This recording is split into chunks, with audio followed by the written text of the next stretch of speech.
So he's going to want to be over here, but so you'll have to sue that over. I guess I can get Boo Boo. What's that? I guess I can get Boo Boo.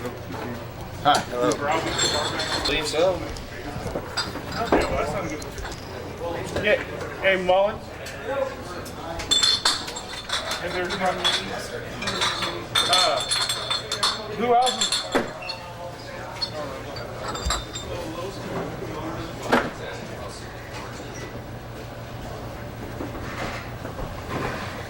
Well, you're going to have 3 now. They added one, so there's 6. So who am I getting then? Who do you want? It doesn't matter if I'm going to have 3. I was just planning for 2. Make sure I have the best bet to stay alive. Right.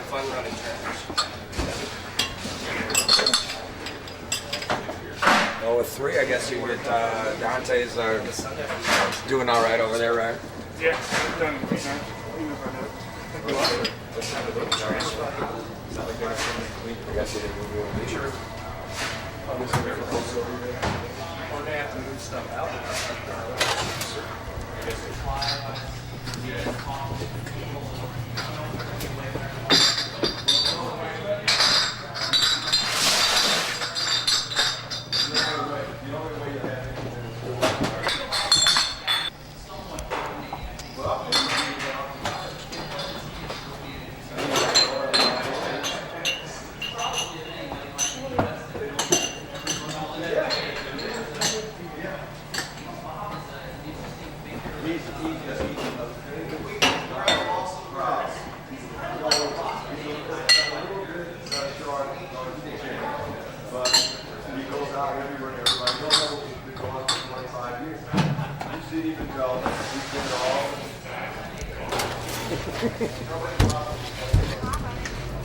I do.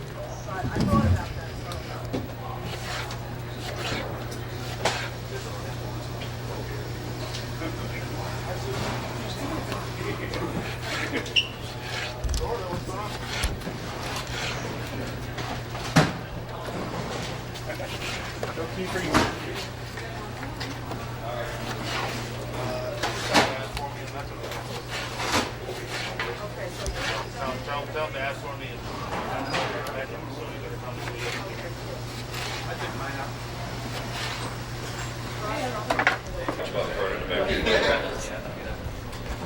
It's my balding spot. Thanks, sir. Thanks, buddy. Thanks, Jim.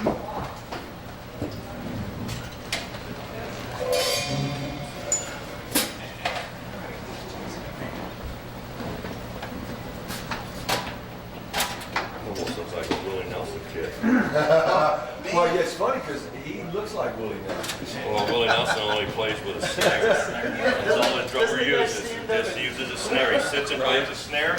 He's got five or six different kinds of sticks and brushes, and that's it. Billy looks like he just got out of prison. You got the orange Josie on. Still paying them pretty rough. Yeah, they do. Well, it's crazy. He's Almost his as bad. sister's 7 years old playing when Almost he's as big as that. 69. He's 70 now. Who is this? When Chuck Savantino had a stroke. I guess he passed away. Was he dead when we had the show? Or was he still? Very interesting style. I think he was still living. Amalgamation style. He was in. It's got a pattern oriented feel. He plays very melodically. Well, it's weird. It's almost very akin to like some old jazz. I mean, very jazz kind of phrasing, like horn players. So you never think he's going to make it to the end, but he does. That's how you do it.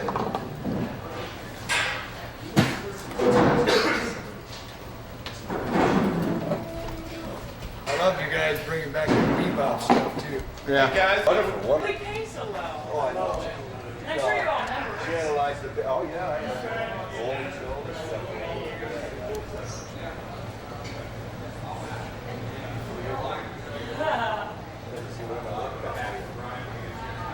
Here, you call.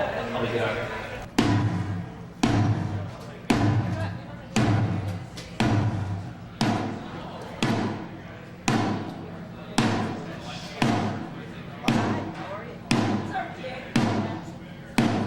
What's your first name? Pat. Jack. Richard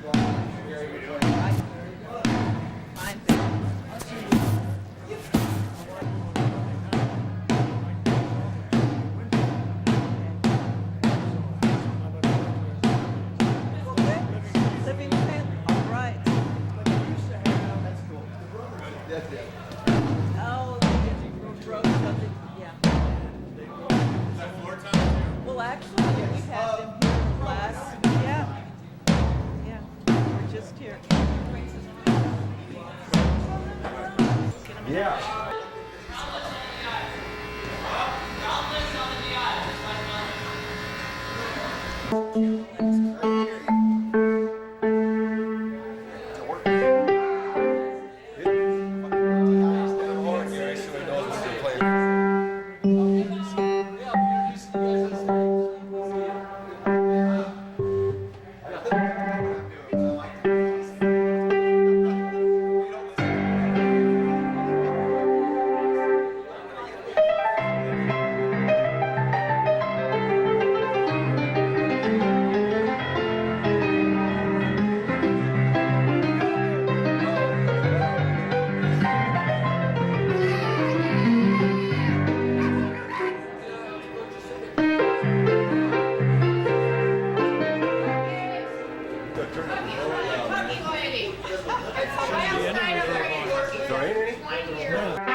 Two. Hello, kids. Check 1, 2.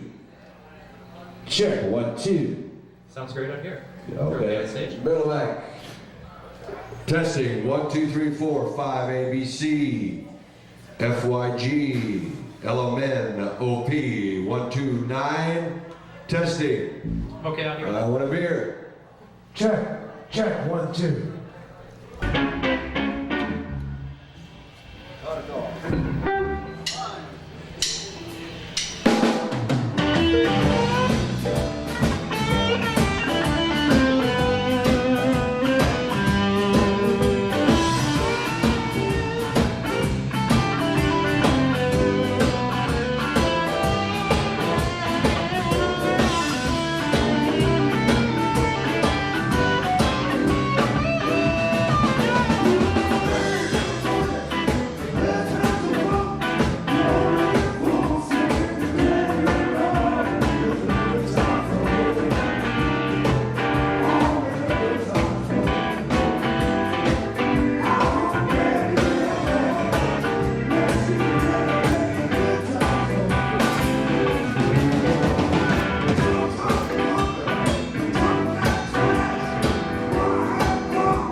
This is our first. Test 1 2. Test 1 2. Okay. Do you want? Are you seeing that? No, so go ahead and kind of hold it right there. Because I can't stand when you can see And the you will look screen. at Kate the whole time? Oh yeah, you're gonna look right at me. Oh, by the way, can I mention anything about I'm a pig farmer now, or? You can say whatever you want. Okay. Okay. So we're gonna start off, if you wouldn't mind saying and then spelling your name. Gary McLean, GaryMcclain. Okay. How long have you been a musician? Been playing in bands since 1963. Been playing piano since Okay, 1 2 2 2. Hey, hey, hey, hey. 1 2 2 2. 1 2 2. Hey, hey, you. 1 2. It's like the train going by.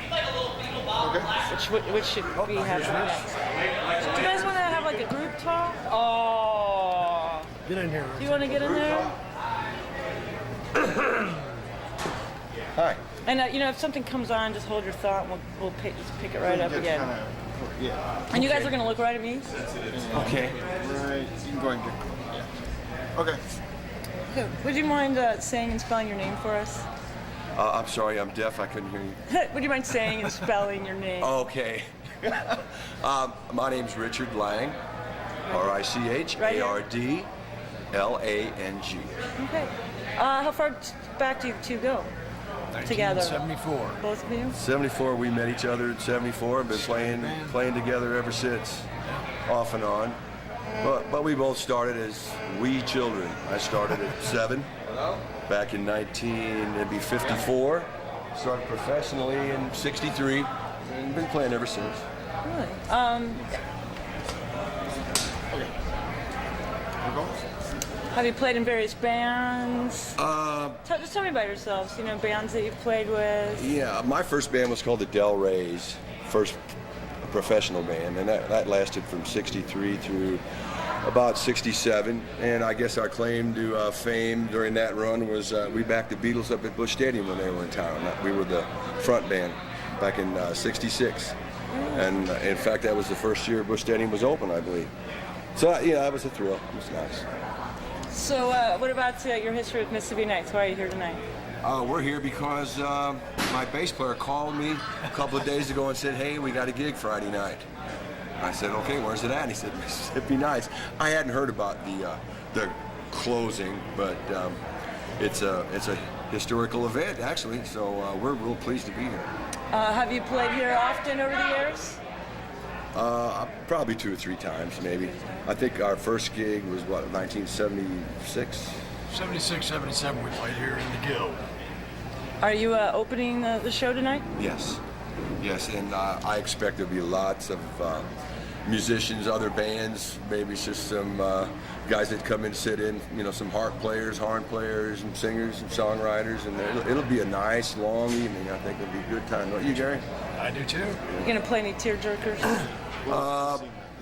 I don't know, tearjerkers, probably not, unless Maybe one. Georgia, would you consider that a tearjerker? Oh, Ray Charles. Oh, Ray Charles, too.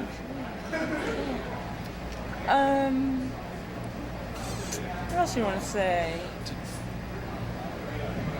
Let's see. If you're interested in stuff that we've done, that's let me get to come up with some here. Moved to Nashville, Tennessee, and cut some records.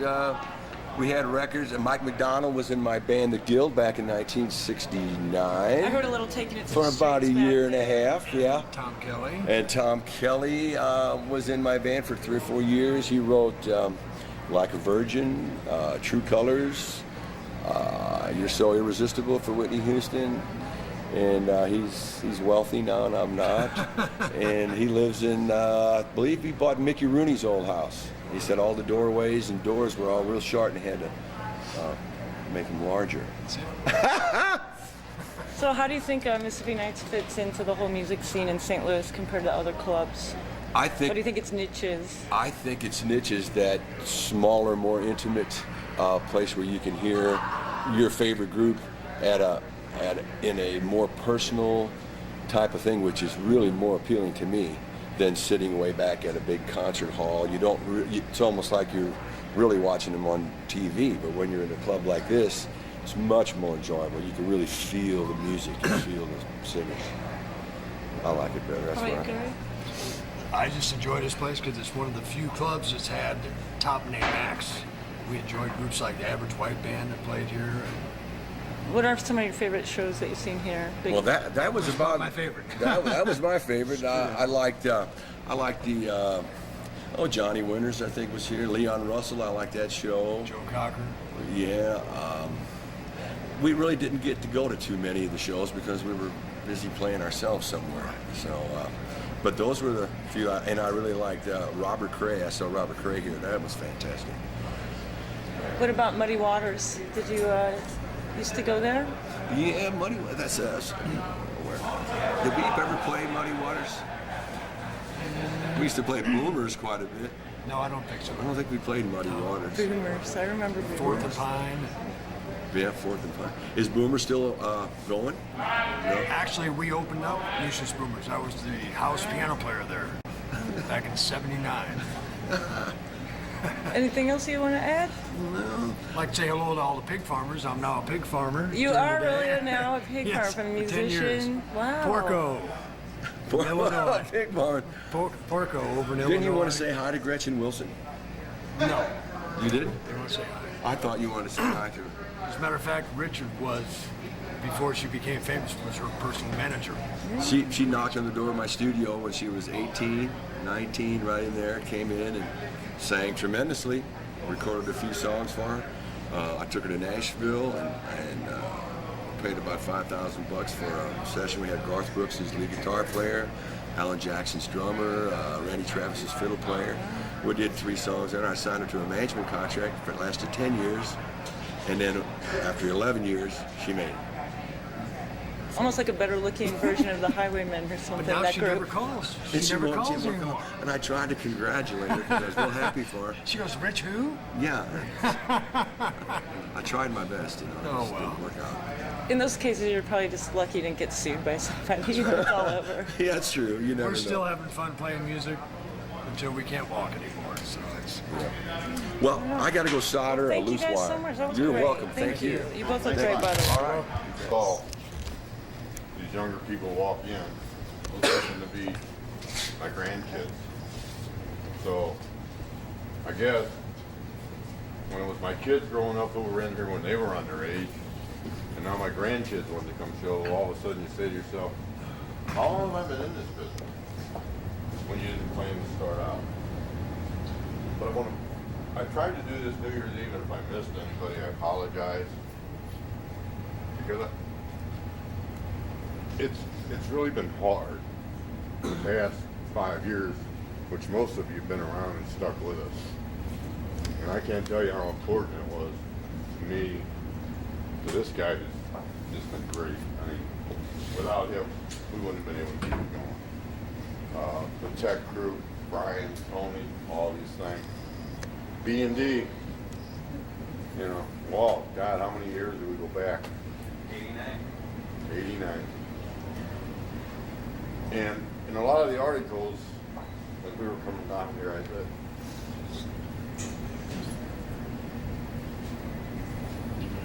you know, it's just a place. But it's been meant so much more to that, to me. To have met all the people I met, to have all the employees that we had. You'll see a lot of them tonight come in. They were 27 years ago, what you guys are to me today. And we don't make it without you. We just don't. And I went up to a lot of you, told you how much I appreciate it. Talked to Rock, I told all of you. And if I missed any of you, I'm sorry, because it is. You guys are what makes it work. He's what makes it work. I'm what made it work years ago. And now I'm more in the background advising and telling and yelling once in a while, but overall, it's the people. It's all about the people. Every last one of you. And if there was anything I could have done any longer to keep it going, I would have. It was just time. It was just time because they're too big. You know, they're just too big to take on. So, again, I thank all of you. And if and when we do open the place, every one of you are welcome. Welcome back. But we'd love to have you because we don't make it on our own. We just don't. And thanks again. And they can take this place down, but they ain't taking our memories. They ain't taking my wife. They ain't taking Dee's fiance, Tim, Mrs. Lacey, all the great years, all the people who are still together now. My son, God love him, his wife, they all came from here. Tear it down. You ain't taking it. Thanks again to all of you. I really appreciate it.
We're good to go? Yeah, good to go. Okay, you guys just, when you talk to me, just look at me. Yeah. You want to just get like these 3? Or do you want just 2? I love your t-shirt. Look at his t-shirt. Okay, let's go in. Sorry, guys. You know what? Should we let them go in and then maybe bring them back? Okay, how long have you guys been coming to Mississippi Nights? Wow. Probably for about 14. That's like close to 15 years. Yeah. Been here for many shows. Favorite shows? Probably Ramones. I saw the Ramones here. Came here to see Pennywise, where they called in the cops, and it was just pure chaos that night. So. How about you? Probably. What was your first show here? I think it was Mine Pale was Divine. Matthew Sweet. I think it was Pale Divine. Yeah, Pale Divine. Swab Octopus opened up, and it was Pale Divine. So. Pale Divine will be here tonight. Are they? Yeah. And we were here probably 5 Thanksgivings in a row for the year. That became an annual tradition. They'll be here tonight. I used to go see Gwar here a lot too. Yeah, that was a classic. Always played here, never played it anywhere else. What do you think? What do you think St. Louis is losing tonight? History. As opposed to the other venues, what do you think? I think we lost it a while ago. A lot of it's going away. Yeah, I think we lost this a while ago. This more intimate show place. You know, the pageant's really the smallest place you can get any big names, and it's not very intimate there. So. It's not the best place to see your favorite band, I think. No. This It's is a the good best venue, place but to this see your place- favorite yeah, band. this is where you see them and you feel them and you're there. So you say it's more intimate here. Definitely. I mean, you can almost feel their sweats there. Yeah. We're losing our place in line, so Thank you. I think. More? What was it to the Earth Night and all? I know. I'm verklempt. We all are. So, how long have you all been seeing shows here? At least 10 years. 25, 20 years? 15 years, yeah. 25 years. Favorite shows? I like the swag. I like the Jake Slag played down Jake there. Slag. I like the Thoroughgood. Did Thoroughgood play there? Yeah, I think he did. Yeah, I don't recall. But I really love the sound system in this place. I'm sorry to see it go. What about, what do you think makes this place what it is compared to the other clubs in town? It's intimate. It's more intimate and not so spread out, and it's you can move around. But mainly, it's intimate. It's not so big. In fact, I think I mentioned Thoroughgood. George Thoroughgood liked it. He didn't like playing in big venues. He was almost like born to play a place like this. You don't want to see that at the pageant. I always liked to play small clubs. Do you go to? You like to drink alone. That's a wrap. Thank you. For PBS? I don't know.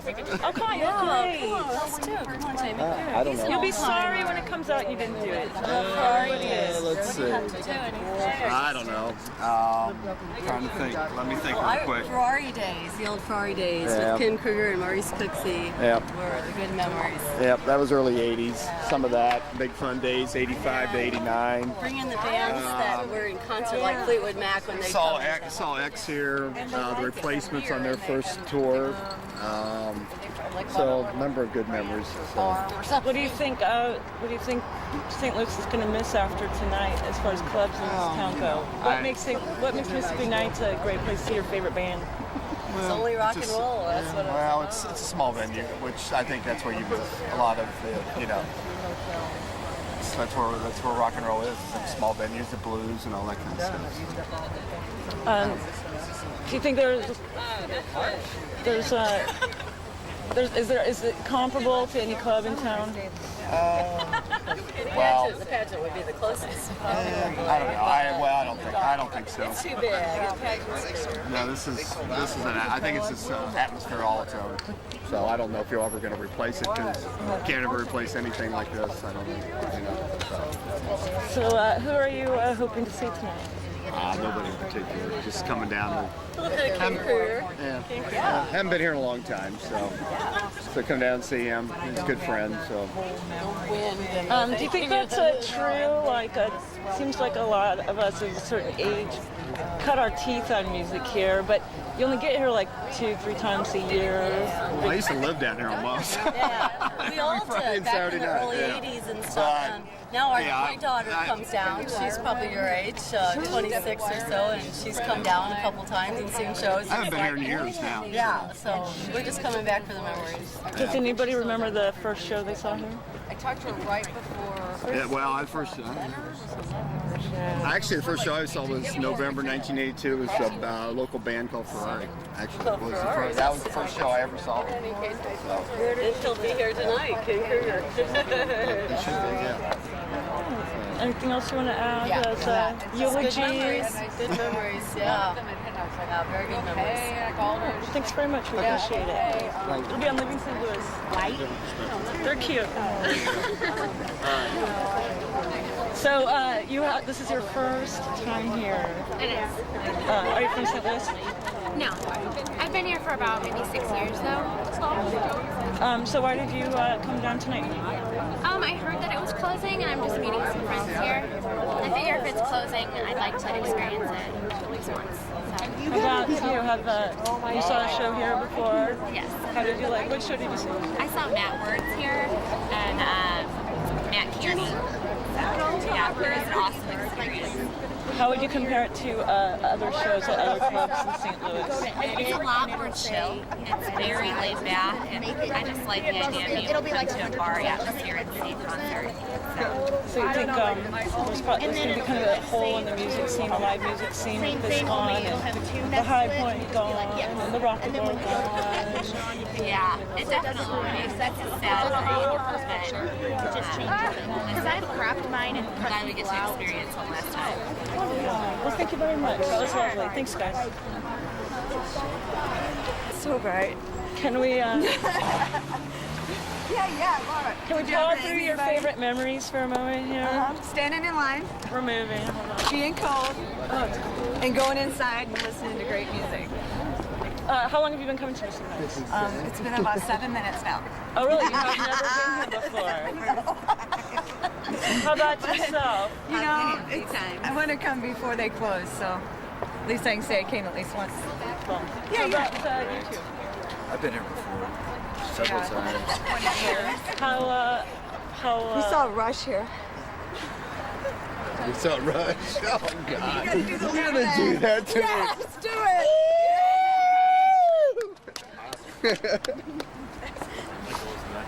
What about you boys? How long have you been? A couple. I've seen him a couple of times down there. Whoever plays. Any memorable shows? Not that I really remember. How about you? Actually, we're here before I was 21. So we've been here. So about 20 years ago. I remember in 1981 seeing Riot here. Not Quiet Riot, but Riot. Mark Reel. Camper Van Beethoven. Michael Schenker. Robin Trout. Before it was big, when it was half the size that it used to be. So you remember before the expansion? Oh yeah. Oh yeah, we've been here a while. Big Fun. Used to come to see Big Fun all the time. They'll be here tonight. Oh, that'd be fun. Big Fun. What do you think that this club, what do you think St. Louis is going to miss after this club closes? How do you compare Local it? bands, a lot of local bands. There's no rock clubs in St. Louis. Yeah, there isn't. You know, there's pops and Pageant. That's, you know, that's like for the really big acts, but for like local, you know, regular rock bands, there's really no rock clubs. And I think I read that it might reopen somewhere in St. Louis, which would be cool.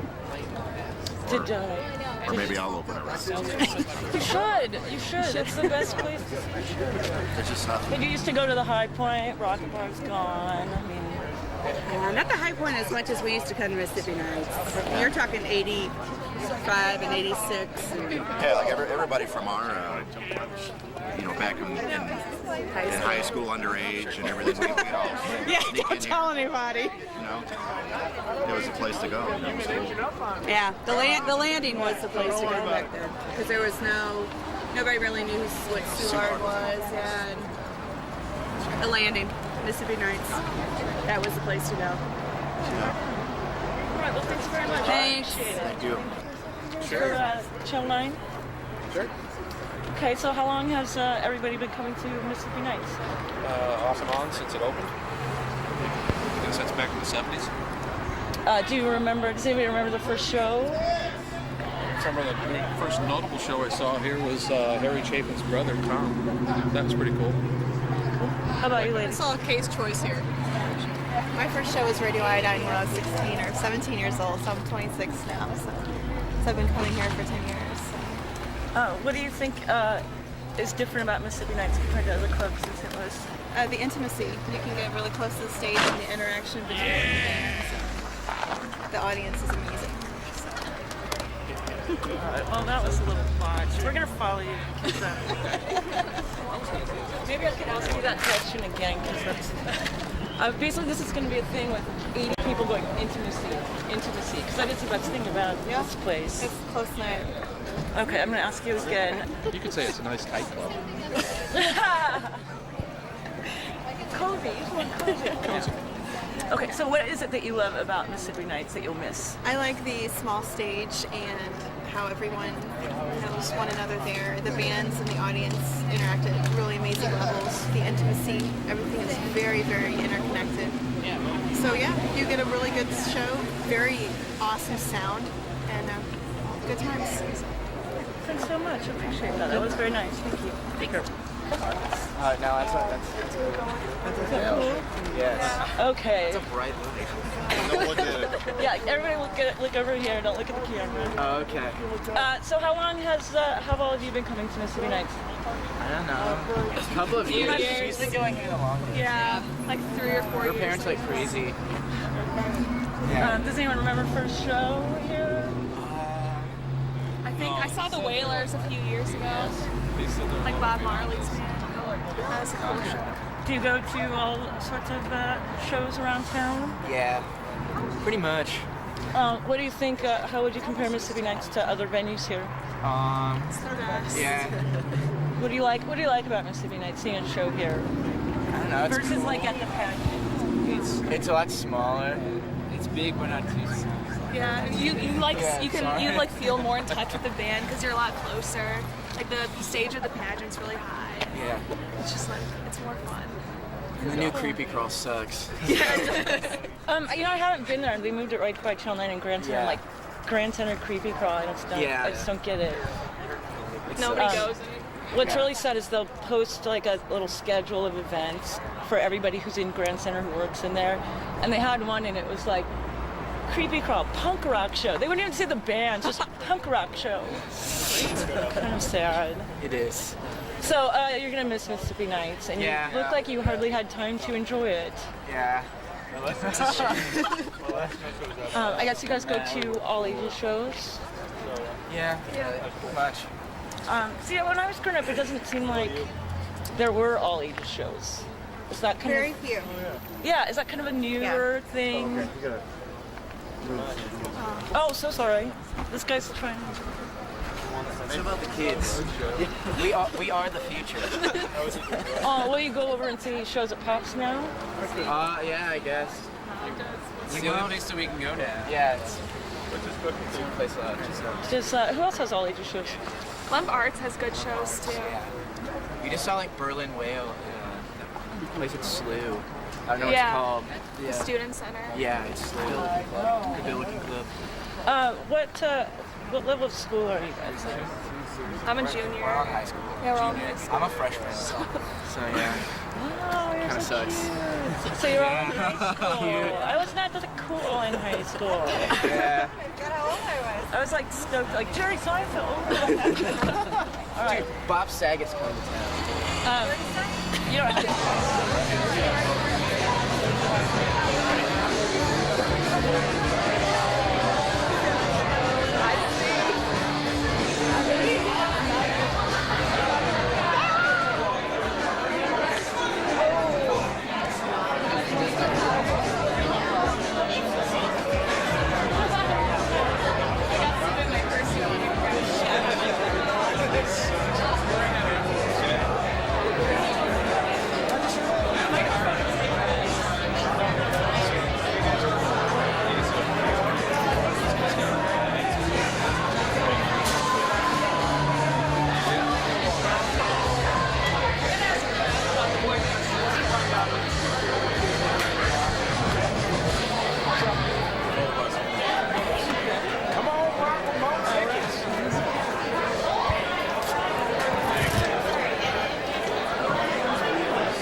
Hold on just for a second.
main job is just to keep the place all fixed up and ready to go for the night today.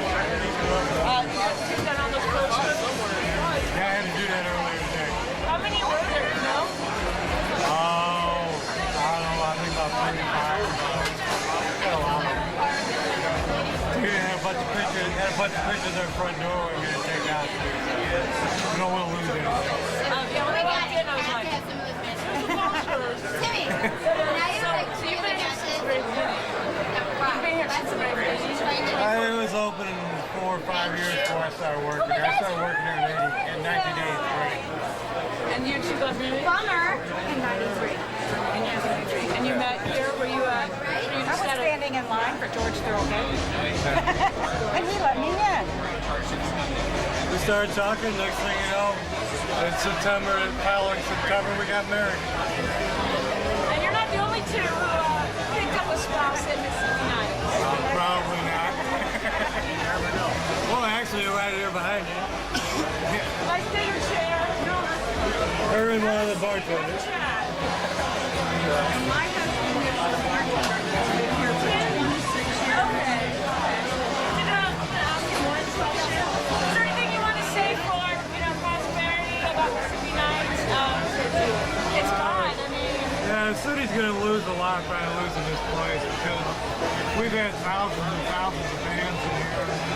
Some of them, they started out as opening acts, and 10 years later, they're big headliners playing worldwide tours. And they were here as an opening act, and that tells you how long ago it was. And the city's just going to lose a lot, losing this place totally.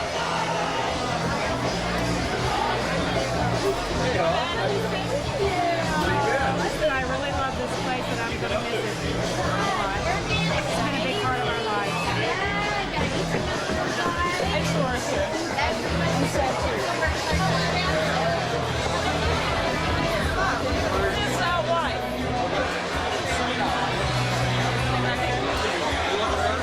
Just look at me. How's this microphone?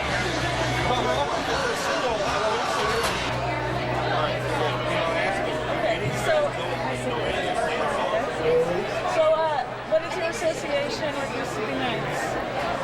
I'm married to Tim Mullen, the head bartender. He's been here for 26 years, and we met here in 1981, and we got married in 1983. Were you just attending a show when you met? I was a customer, a regular, and he was a bartender. And we just started going out, and we've been married for 23 years now. Now, I heard that you were, on your wedding night, you were pulled up on stage. You want to tell us about that?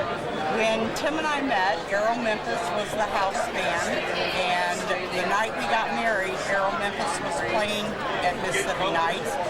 So after our reception, we came down here, and Aero Memphis took us up on stage, and we were still in my wedding dress and his tux, and it was pretty memorable. When did they start calling you coach? I don't really know. I know it's been, I guess, about the time he became head bartender. Everybody has a nickname here. I used to work here and I was always impressed by it. I never got a nickname. Or not a nice one. Did you happen to get a nickname? Are you Mrs. Coach ever? No. Now, you've been married for 23 years. And do we have kids and grandchildren now? We have 3 children and 3 grandchildren and 1 grandchild on the way. Do your children come to shows here? They used to.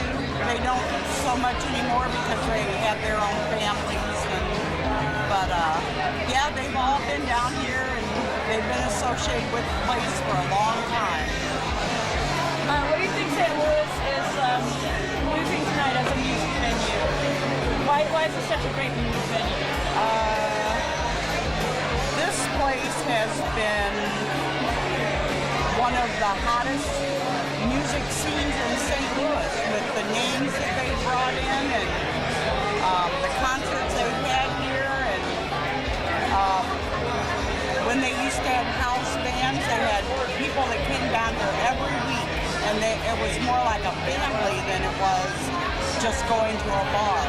And I think that's the kind of reputation this place had for a long time. Do you want to add anything? This is kind of the possibility. Well, I know I'm going to miss this place, and I know my husband will miss it terribly. He's been here for so long. He's like a fixture in this bar. How is he holding up? He is taking it pretty hard, and hopefully they'll open a new Mississippi Nights, and Tim can be a fixture in that bar too.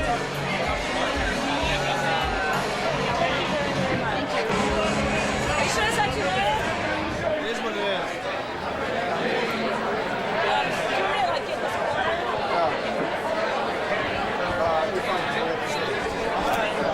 I love that ring. Oh, do you? Thank you. Oh, yeah. I sell jewelry. Grandma's costume jewelry. That's the best, the old ones. Yep, yep. You tell me when. And just look at me the whole time. Okay. All right. I know I've done this a few times. You just tell me. Is that good? Would you mind saying your name and your title here? Barb Lutz, the cookie lady. Actually, the rock and roll cookie lady. Are you picking that up okay? Is that good? Tell us what are you known for here? What am I known for? You mean in St. Louis or Mississippi Nights or being the cookie lady? And what does that mean? I'm actually a big music fan all my life. I mean, my father was a musician. He played violin. And music has always been something that's wonderful to me. I guess if you want to call it a natural high, a natural drug, it's always been part of my life. And when I was younger, I always loved, like a lot of girls and young kids, to go to concerts. That was fun. So, my mother worked for the St. Louis Convention Bureau. And I don't know if you remember, you're younger, but the old Teal Auditorium, the convention center was downstairs, and they used to have conventions. And upstairs was the old Teal. We called it the old barn.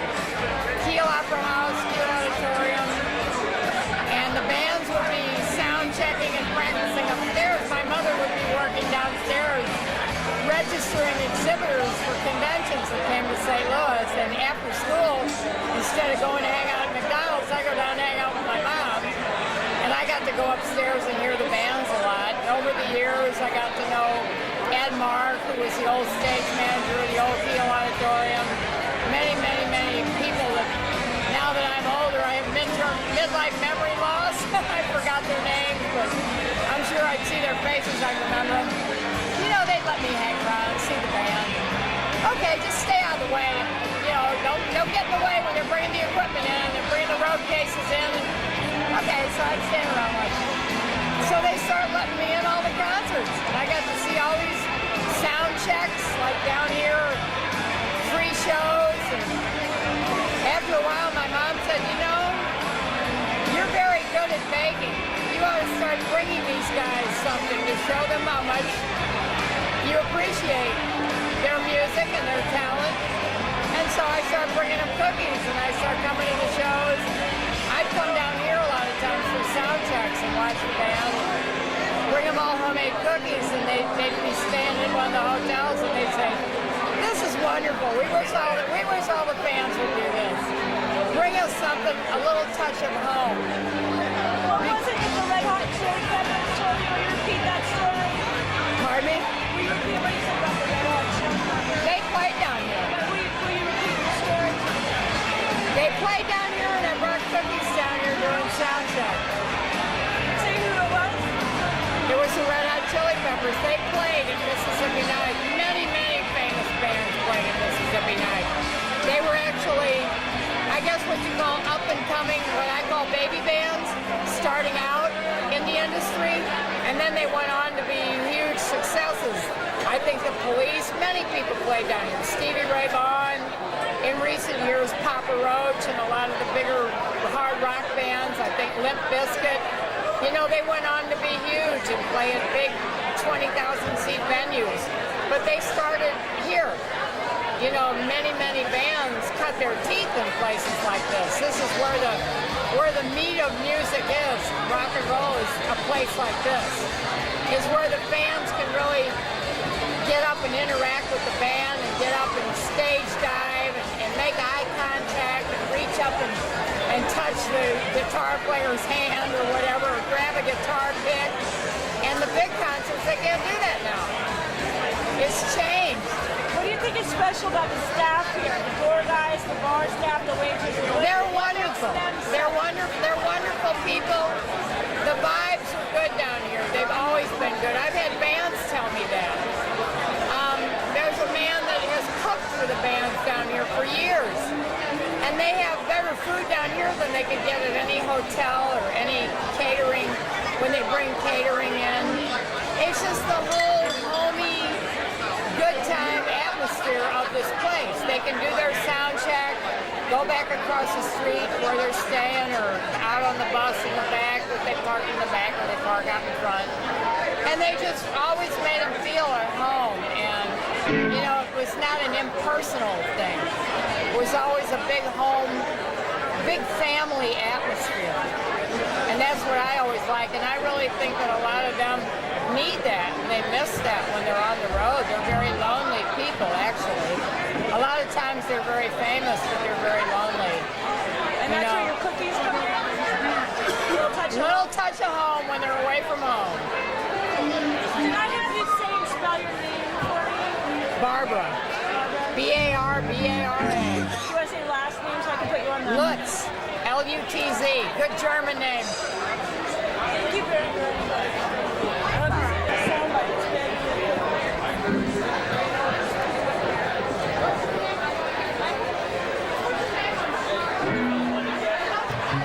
What would you like to start with?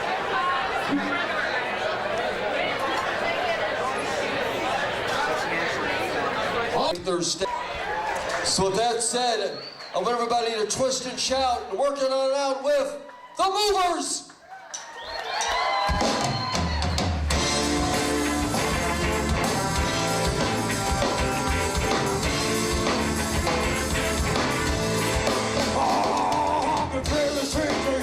Today, to hop inside my car.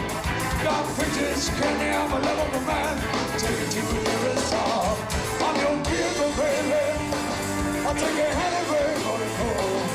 Your vehicle, Bob Dylan's told you no. 'Cause I love you, I need you. Walk the ground to have the time. Great God in heaven, you know I love you. You know I do. Ooh, if you want to be a movie star, take it to Hollywood. Come on, baby, this is where you are. You're beautiful.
might be dead, or you might be blind.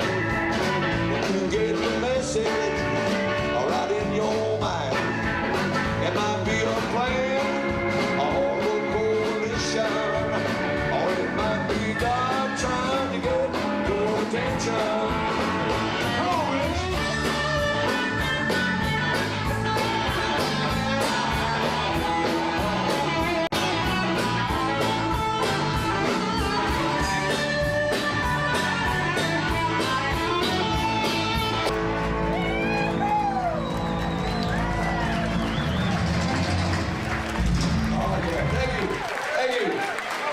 Here's something you might have heard back when.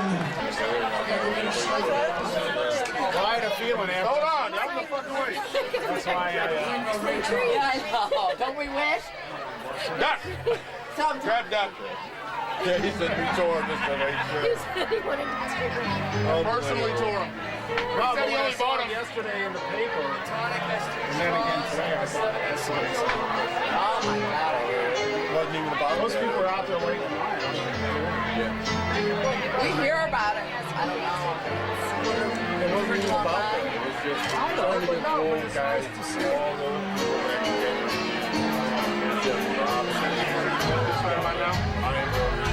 Yeah, see, I haven't seen him. I don't know how long. So then at the last of the best. Okay, is that cool? I can interview you. How long have you been doing this now? You know, I just graduated in UMSL in May. I was the intern at Channel 9, and I was really lucky, and they gave me a job. Oh, great. So, here's one. All right. Okay, we're all good? Now, are they going to look, they look good? Yeah, they look fine. Do we look good? You do. Get nice and close. How's this microphone? It's all right. I mean, it's good. You can't see it? Okay, let's... I mean, I'm going to be able to see some of the double shots, but it's all right. Okay. Let's start with, if you could both say and spell your name for our post-production purposes. I'm Rich Frame, F-R-A-M-E, like a picture frame. This is my wife, Mary Frame. Mary Frame. And you'll look at Kate the whole time? Yeah, look at me the whole time. Yeah, you're good. Alright. Sorry. Sure, okay, so let's very comfortable. Is this working, Matt? Yep, this is fine. Okay, I don't want this ugly ass microphone in the show. No, it's not. Okay. This ugly ass. Okay, let's talk. Let's just. Can you just take us through the history a little see your bit? hand if you do that. Okay, I'm sorry. Okay. I talk with my hands. It's all right. When I worked here, I was always told this used to be a slaughterhouse. Originally, this building. Was it? And that's why the floor is tilted down because the blood. That's what they told me. Well, it could have been because almost every place down there was some sort of tallow house because this is where all the fur traders came. This and this. There were, when I did a remodeling job up in Muddy Waters, when we did the excavating, we found all these pharmaceutical old glass, containers. So and nobody knew that at the time that it was supposedly a pharmacy. So who knows? Yeah, we were told that it was a tallow house. Now, how did you come to be here and own a rock and roll club? Well, I was in the process of remodeling Muddy Waters, which is 2 blocks down on First Street, and I had an accountant that was doing some work for the owners of Mississippi Nights. He came to me and said, would you be interested in buying a club down here, Mississippi Nights? And I said, no, I'm in the construction business, no interest in a club. Well, it's just they're talking about redevelopment down here. I know you're into real estate, so it's supposed to be a Jacques Cousteau riverfront museum. So I perked our interest. We came down, we talked. Probably right around Christmas time, sometime in December of '79, we inked the deal and we bought Mississippi Nights. Not having a clue what we were doing or when. The first night we opened and we took ownership, the waitresses all quit. Tell me about that. 'Cause Tim wrote up. Did you see what Tim wrote up? Yeah. Folks wrote up? Yeah. Okay, I read that. What was that? They were promised a raise by the previous owner, and they thought it should carry to the new owner. Well, we didn't agree, so they all walked out the first night we owned the place. So this was our first experience at running a club. luckily to say, most of them came back. And some of them are still good friends. In fact, the leader of the pack, who more or less let him out, then worked for me in the office later, and her daughter worked for us years later. In fact, she's here tonight. Wow. What's his? Does anybody remember what waitresses used to get paid back then? $2.10. Oh, that hasn't changed. Actually, it was probably less than that. It was probably more like $1.25 an hour plus. I was gonna say, I think that's what I was making. Now, how long have you two? Did you tell me about you two? Did you meet here? Yes. Okay, tell me about that story. Let her tell you this story. Okay, tell me the story, Mary. I was waitressing, and this man came up. They told us, don't let anyone in the waitress station. So this guy starts coming up, which is him. And I said, I'm sorry, sir, you can't come up here. And he turned around and said, okay. And another waitress said, you know what the hell you just did? And I said, no. And she said, you kicked the owner out of the waitress station. And from there, we just kind of became really good friends, and then we married. Were you impressed that she was following the rules? Yeah, I mean, people will tell you that I'm not an owner, boss type owner. Pretty easy to get along with. She was just following the rules. She didn't know me from Adam. I turned around and walked away, and we ended up getting married. We've been together 22 years.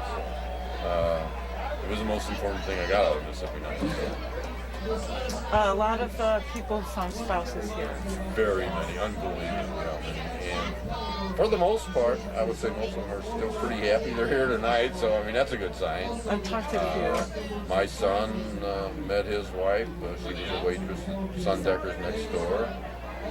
So, we have great-grandchildren now not great-grandchildren in that respect, No. but they're great. They're grandchildren, but they're great. But they're great. How's that? And they're here, some of them. Some of the grandchildren are here tonight, so. Maybe you could point them out. I've seen some little kids around. Yeah.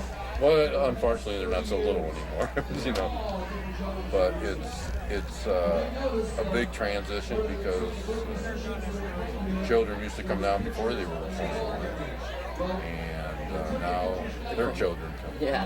When did the all ages show start? Because I wasn't so cool in high school. Probably around 85, because the biggest thing with the all ages is being able to have the separate restrooms, a restroom area where they wouldn't have excuse to go out of, which made it controllable. We've operated that way for quite a few. It gave the kids an opportunity to see bands that they wanted to see. 4 or 5 times. See if I can leave it off the hook for you. You're rolling? Yep. Okay. What was I? We're talking about great-grandchildren who aren't great-grandchildren, but are in fact wonderful. No, I think what we talked about also was, the amount of people who met at this place, whether they were employees that met up, but they were employees who met customers. Pat Hagen used to manage his wife, he met here. I mean, the list goes on and on. And it's, I think it's something that we were not just about a club, we were like a family. Even the employees today. Tell me about the employees. I mean, that's sad. What do you think? What makes Mississippi Nights so special? Why are all these people here? Why is everybody crying? Because we always tried to create, more than the music, more than anything else, of belonging, of being a part of something. I don't think that the employees suffered burnout as much because you would see sometimes 3 or 4 different bands in a week. You wouldn't see the same band night after night. It wasn't the same crowd night after night. I mean, our music spectrum ranged so widely. It's like I said, we did all types of music. The only music I don't think we did was opera. And there were, somebody pointed out to me that one of the bands was called something opera, but I didn't think that qualified. So, but it was different, and there were so many friendships formed. And the employees, Tim Mullen, who you talked about, he's been there 27 years. Cliff, who does the work, running there 24 years, 25 years. Most of our bartenders, they average 10, 14 years. I mean, when I used to tell people, they say, when I want a job as a bartender, You're right. you can't get it because these guys don't wait. Because it's fun. It was a fun place to work, fun atmosphere. We became close. Waitresses, bartenders. We all went out to breakfast in the morning after we closed. It was all very compatible. There wasn't a lot of competition with each other. It was having fun because that's what it was about. Not only were the customers having fun, the employees were having fun. Now, Mary, I don't know when you were waitressing. How long did you end up waitressing? I waitress, 4 years? Something like that. Rich, do you remember? Did I waitress 4 years or something? Yeah, and then you went to work in the office. Oh, that's right. I forgot. I worked in the office. Before I was a big fan of Mississippi Nights, which is why I wanted to work here. And I was always impressed. These are the most impressive waitresses in the city. And when I did get the job, I said, by the way, I cannot put that tray up over my head with the 6 pitchers of beer in the other hand. That's and funny. But what's funny about that, and I said I won't do it. I never have, and I can't. I'm clutch. You work one sold-out show, that tray goes straight up over your head. Right. It doesn't fall. When it would fall, another waitress told me once that it was because this place is haunted and the ghosts they get thirsty, so they want you to drop it so they onto can the floor. have some. Does anyone anyone else ever say this place is haunted? I don't think so. I was just curious. That's the only way you could get through the crowd was to lift it over. It was a funny story because she used to tell me how she used to take pictures home and practice. Because I never waitressed before I worked here, ever. That's always and I'd practice and spill drinks right and left in the house and come down here and learn to put it over my head, and it was great. Yeah, it was wonderful. And I'll always be touched that they had such a. I think my customer service was good, but I just wasn't the talented waitresses like you see here, but they were my idols. One sold out show. Yeah, and I would dump trays, and everybody would make me feel really nice about it, and it's just always been a beautiful place. The other thing is, what did I work here 3 years ago for 6 months? In those 3 years, I'll come back here. You get busy. You're in school, and then you work. So I get down here 2-3 times a year. And all these boys always, hi Kate, how are you? Always remember me by name. Always the most polite. Is there anything else you want? That's kind of wasting batteries. I'm just reminiscing now. But is there anything you want to add for posterity, either one of you? There's going to be a big hole in the music scene. We lost the little, High Point is gone, Rocket Bar is gone, rock and roll. It's like becoming scarce. I think the main thing you lose is because of the amount of corporate influence in the music business now. But a lot of what you see is, and I said this the other night, was homogenized. We're here, it was a gritty, it was straight ahead. It was what I was telling somebody earlier. I've seen artists perform here, and then I've seen them perform at other venues. The difference here was there was no buffer. I think Chris Christopherson put it best when he played up here one night. He says, I'm scared tonight. He says, because this is my first performance without being on drugs, and that buffer's not there anymore between me and the audience. And I think the perfect show was Meatloaf. That was just awesome down here. We went and saw him at the Fox. It just wasn't the same because they have the lights, they have the big stage, they have all the theatrical. Where here it was them and the crowd. And to me, that was when you saw music, maybe at its worst, but also at its best. And there's a lot of history with the club. The other things I point out is that when we took it over, the first couple of years during the Urban Cowboy, we were a country bar. Tell me a little about that. I read about a mechanical bull. We had a mechanical bull, yeah. And we did fence posts up for the railing. And we had house bands. And they played all cover country music with some original country music. The first one was a band called Zane Grey. The second one was Errol Memphis. Urban Cowboy started to run out. We went boogieing right back with the rock, even though we did do some rock when we were country convention. And the rest is history. I mean, we just started that, and then we did all the different types of music that you can imagine. I feel like that threat of closing has always been there, and I think a lot of people find it so hard to believe it is actually happening. Like, I learned to brush that thing off 10 years ago. Like, it won't happen. Well, I think everybody did because I think there were so many different plans, so many different, not just plans, but they were kind of far-reaching. Really, to me, being in the real estate business didn't seem achievable.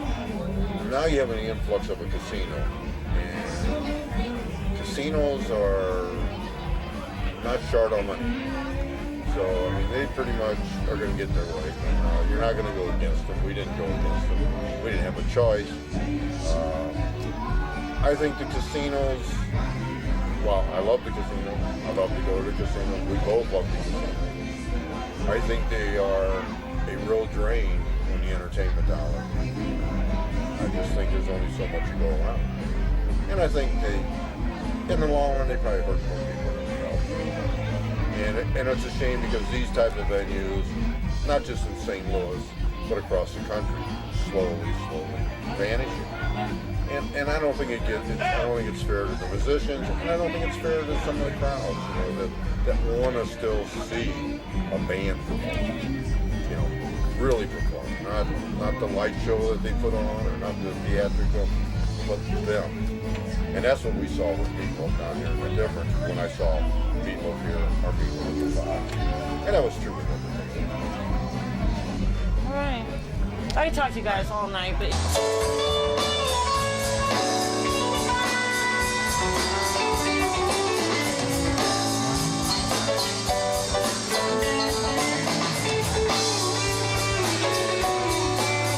Inside your bird, I can see through. Your eyes turn more than you mean them to. Lit up and flashing like the reds of the moon. Out there on your own avenue. Let's see. Can't stop wondering just what you got.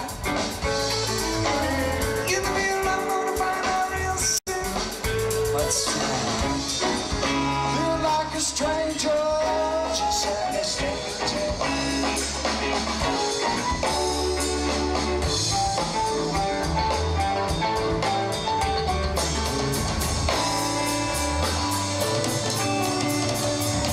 It's going to get stranger, so let's get on with this show.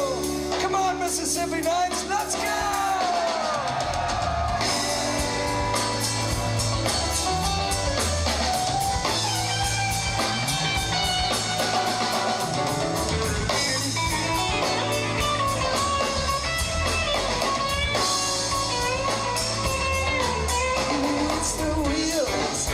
It's from around midnight. You show me look the size of that sky.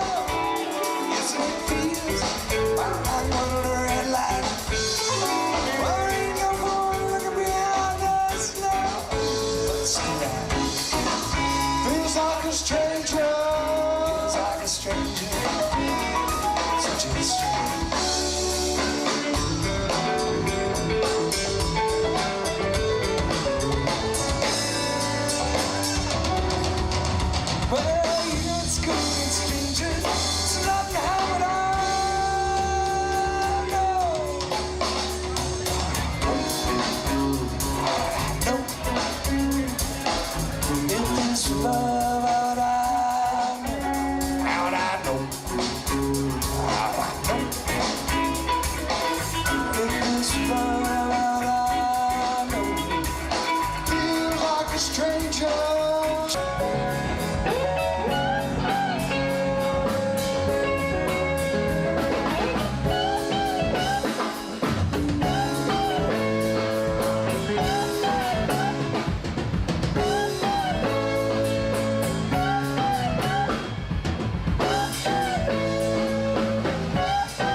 get to sleep last night till the morning came around.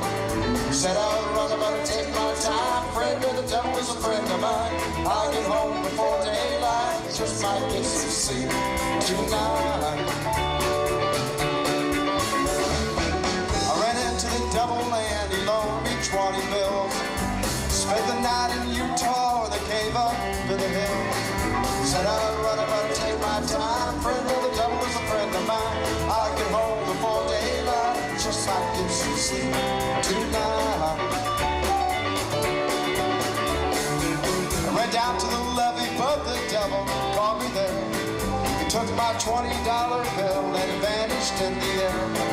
He said I'd run about and take my time. Friend of the devil is a friend of mine. I get home before daylight. Just might get some sleep tonight. I got 2 reasons why I cried. Way slowly down. First was named Sweet Anne-Marie, and she's my heart's delight. Yeah. Second one was prison rated. Sheriff saw my trail, and if he catches up with me, I'll spend my life in jail. I got a wife in Chino, babe, and one in Cherokee. The first one says she's got my child, but it don't look like me. Said I'd rather take my time. Friend of the devil is a friend of mine. I get home before daylight. Just might get some sleep tonight.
She's my heart's alive. Second one is prison babe. Sheriff saw my trail, and if he catches up with me, I'll spend my life in jail. I got a wife in Chino, babe, and one in Cherokee. The first one says she's got my child, but it don't look like me. Said I'd rather take my time. Friend of the devil is a friend of mine. I get home before daylight. Just might get some sleep tonight.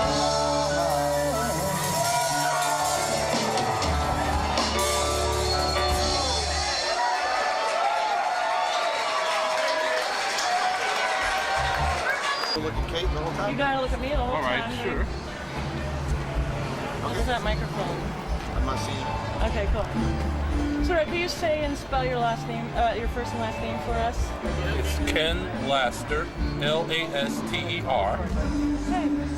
Ken, how many shows shows do you think you've seen at Mississippi Nights? Oh God, I think I may have seen millions in the last 16 years. Has it been that long? Yes. Do you remember your first show here? My first show was, who was it? I can't even remember. It's been so long ago. It was some jazz artist, some jazz guitarist. I can't remember the names. What about your favorite shows over the years? I have to say, one of my favorites was Patti Smith here. I mean, when she performed here for the first time. I mean, it was an amazing show. I mean, awesome singer-songwriter, a legend, and she put on the best darn show ever. It was just tremendous, that talent. So that's one of my favorite shows there, here. So how are you sad tonight? You've been at a lot of shows here. I know. I'm sad. I mean, this place has been around since '79. It's a tremendous place for lots of talent, rock, bluegrass, country, R&B, jazz, country, you name it. Every genre has played here at Mississippi Nights, and it was a great mix of music. And I'm just sad to see it go. I mean, it's just, I've seen a lot of bands, and I mean, I enjoyed most of what I saw. So, and the people were friendly. And what do you think of the staff here? They all know you pretty well. Oh yeah, Tim and company. I mean, they know me by name and treat me like royalty.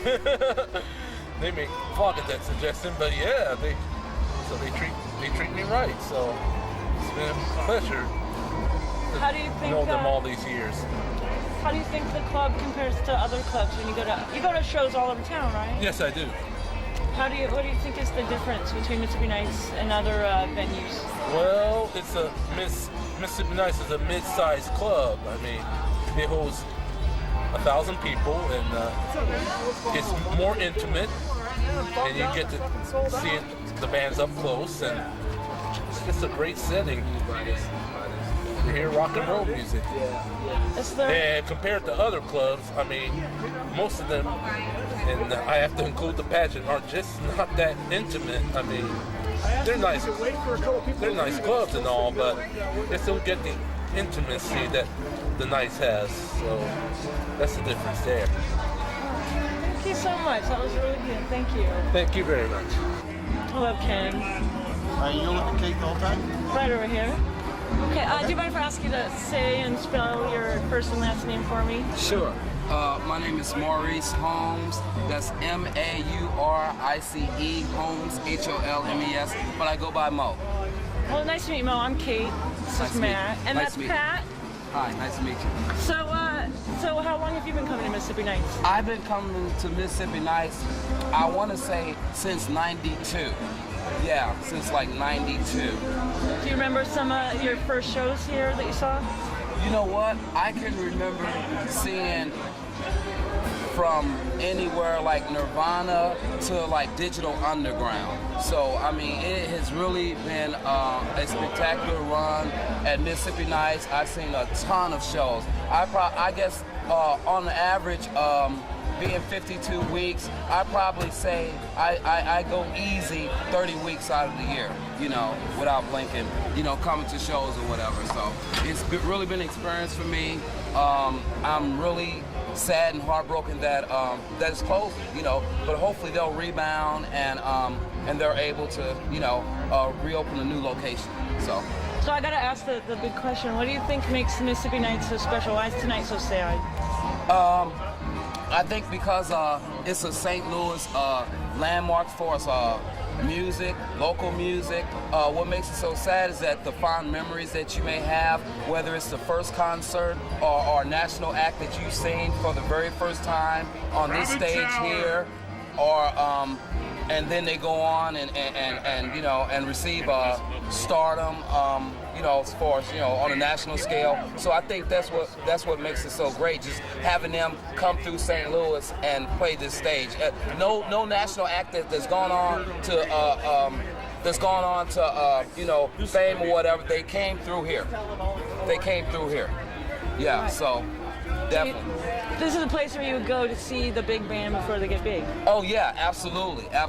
You know, this is a place where a lot of the national acts that went on in stardom or whatever, they broke here. You know, as far as St. Louis, you know. So it's kind of sad to see it close. You know, it really is. What do you think about St. Louis? Just it's like kind of central location. Do you think that kind of makes it perfect for bands going from across the country? They got to stop here, you know. Oh, sure. Do you think that benefits us as music goers in St. Louis? Absolutely. A lot of bands know that St. Louis is definitely a stop that they want to make. You know, going to and from whatever destination that they have. I mean, it's mandatory that they come through St. Louis, the Midwest. You know, there is no like, oh, we have to go, you know, here or have to go. They have to come through St. Louis and, you know, and gain that audience, you know, that Midwest audience. So I think we definitely bring that. How do you think the staff treats people here? Oh, the staff is excellent. Excellent. Always nice, always kind. Like I said, I've been coming here for so long that a lot of time, I don't know I should be saying it, but a lot of time they see me and be like, hey, I'm like, oh, cool. You know, so you get that respect of them knowing you and know that, you know, you've been going to so many different shows or whatever, where they're just like, oh, yeah, you know, come on, you know. So they're awesome. And you don't see that at the pageant, do you? Oh, no, you don't see that at the pageant. Definitely not. So Mississippi Nights will be missed, and hopefully they can rebound and get, you know, a new location, you know. So that'd be awesome. You're awesome. Thanks, Mo. I really Okay, and you're looking at Kate the whole time? Look at me the whole time. Look at you the whole Sorry. time. Okay. I'm rolling. All right, Marty McGinnis. Tell us. I took off work tonight to come down here. I thought, well, I could sneak in. You know, this has been a big part of my life when I was a younger kid. You know, come in and see Robin Trower and all these other different bands. The Almer Brothers show up one at a time. Somebody do sets and all these things. But I tell you what, it's just, I had to take off. It's going to be the last hurrah, and I come down here and get shut out. So. How long have you been coming to Mississippi Nights? Oh man, since I was 15, I was underage drinking in here. I mean, but I had this beard when I was 15 too. So. That helps for all you underage kids out there. Yeah, grow a beard. Grow a beard. Oh, I looked at the camera. It's camera keep saying that. No. Can you remember your first show? Oh, first show. Man, it must have been Leon Russell. Couldn't even tell you the dates, man. But that was back in the 70s. If you remember the 70s, you weren't there. What makes Mississippi Nights great? Just how they get the bands that nobody else can pack them. They get bands in here that, you know, they're off tour, and they just come down here and they get them in here. And you can't buy tickets for this anyplace else. And it's cheap, and you can actually drink when you are of age. And eventually, you know, it had to come to this. Sooner or later, they're going to do this downtown. Yeah, it seems like they've been threatening. We've been hearing it for like 10 years, 15 years now. Yeah, when I saw this structure going up over here, I really didn't think it was going to happen to this place, but it was inevitable. So you say tonight's kind of a sad night? Oh, yeah, especially because I didn't get in. That's a wrap. Thank you. We need to cleanse our palate after that last. Please. You don't have to say anything. Just look pretty. Oh, you look, Matt, tell her she's gorgeous. Isn't she? She's gorgeous. Oh my God, you're I like you. Okay. Okay, you guys look, just look at me. You just look gorgeous. You don't have to talk if you don't want to. Go and get close to go. Great. Thanks. Okay. No one's getting hit by a car out here. Okay. All right, what are your names? I'm Jim Trout. Okay, I'm Kate. It's very nice to meet you. So, tonight is a sad night. What do you have to say about, for posterity's sake? It's a great celebration. I was down here in 1973, helped open it when it was River Rat. And I was the first customer, I was the doorman, I was the beginning bartender. And we had the same venue. We had Hartsfield, Greg Allman. God, it seems like we had Fats Domino. But I may have been in Chicago, who knows? It was a wonderful place. And it evolved into Mississippi Nights. They kept the venue going. This was absolutely nothing down here at the time. And soon after, a couple other places opened up. Kennedy's, and the old bus station disappeared. this one up. It seems like it's all the same people that live inside. And their kids. Yeah, and the kids. But it's a great space, good dance hall. It was the first of its kind in the city. In fact, this part of the Midwest. So. Do you think this is kind of the death of this kind of club anywhere now? It's all like the pageant. I think it'll reinvent itself. It has to. There's a market for it. I mean, look at the crowd inside. It's just got to find its new niche and its new location. So what do you think is so great about Mississippi Nights? Why is tonight's as a club versus other clubs? Size, location. I mean, it's huge. It holds a lot of warm bodies.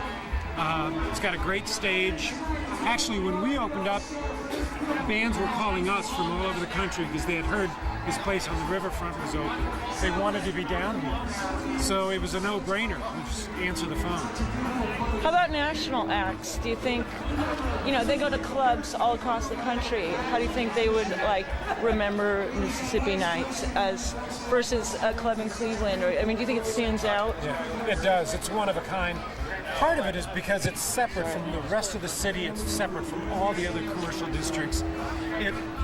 There was a tan hiding or a hide tanning shop next door when this thing opened, and a little greasy spoon next door where you could get lunch, and they sometimes stayed up late, and that was it.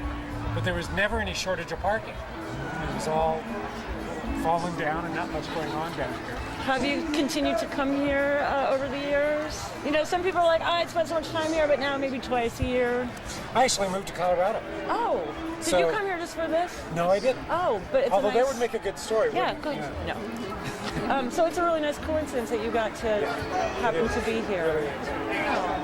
And I'm just seeing if I can bump into anybody who was actually here in '73 when they first opened. Let's see the Gmail. Are you guys not getting in then? Oh no, we've been in. Oh, great. Okay, great. Well, thank you so much. I love the history. Sure. Thanks so much. You'll look right at me. I'm Kate, by the way. Hi, Kate, by the way. That's an interesting last name. Okay, roll. Okay, we're rolling. What's your name? My name is Peter George. Peter George. Are you from St. Louis? Yeah. Okay. What was the story I was just overhearing? I was with a band called the Sheiks in the 70s. I was the lighting guy. And I was very young. I was a teenager. And this place first opened up. It was called On the Rocks. And it was only open for a few short months, and then it got sold and became Mississippi Nights later. We used to play here quite a bit, and we had one of the better lighting and sound systems in town. And when a band would come through, they would hire us to come down and set up our sound and lights. And we would supplement the house lighting system, and we'd end up running the lights and sound system for the show. And one of the bands was a band nobody ever heard of called The Police one time. So I got to do the lights for The Police, and also Meatloaf played here one time, and we did that show. Just dozens of bands that we've seen down here and played here over the years. Then I was the house lighting guy for a while. Well, I shouldn't say the house lighting guy. The house band for a while was big fun. Ken Kruger was the singer, and for a while I was their lighting guy, and I would come down and do the lights when they were down here playing, usually on the weekends, Friday and Saturday. And I spent many a Friday and Saturday night down here, so I tried to come down and get in, but it's sold out already, and it's just a little after 9, so anyway. Well, that seems unfair. Yeah, oh well. It's kind of crowded. It's so crowded. Yeah. Have you been coming to Mississippi Nights ever since? Actually, it has been a while. People I used to tour with are still out there, and the last time I came down to a show down here was the Mighty Mighty Bosstones. A friend of mine who I used to tour with was their tour manager at the time, and that's been probably 8 years, so that's really about the last time I've been in. But started to come down a couple times, and every time I've come, it's been a sold-out show, so I didn't make it. Anyway. So, sad night for you? Yeah, it is in a way. Mainly because I can't get in. I wanted to come in and just say hello to some people I hadn't seen in a while. Anyway, that's really all I have time for. So. No, thank you so much. You're welcome. Other good punk rock bands making their debut here. Fishbone. Yeah. Because one night I saw Fishbone and the Red Hot Chili Peppers on the same bill right on this stage here. So many great punk rock bands, also all types of genres. It's amazing the groups that have played here that have gone on to sell much, much bigger stadiums, arenas. People like Cheap Trick who played here. Yeah, Cheap Trick. Stevie Ray Vaughan. Oh, the legendary, never to be forgotten Stevie Ray Vaughan. The Alarm. Let's see, we had also, we can't forget some of the great legends of St. Louis rock and roll. Hall of Famers who played the stage from St. Louis. Chuck Berry. Ike Turner. And also the late, great Johnny Johnson. And another man that should have been in the Rock and Roll Hall of Fame, a local giant here who passed away about 3 years ago. When I went to his funeral, you couldn't even get in the funeral home or even the church. It was packed. But they used to have a tribute for him 4 years in a row. I'm talking about the great Oliver Sane. The Oliver Sane Soul Reunion was held here a couple years in a row. In fact, it made its debut here at Mississippi Nights. And it was some of the greatest St. Louis soul musicians of the last couple decades that performed here.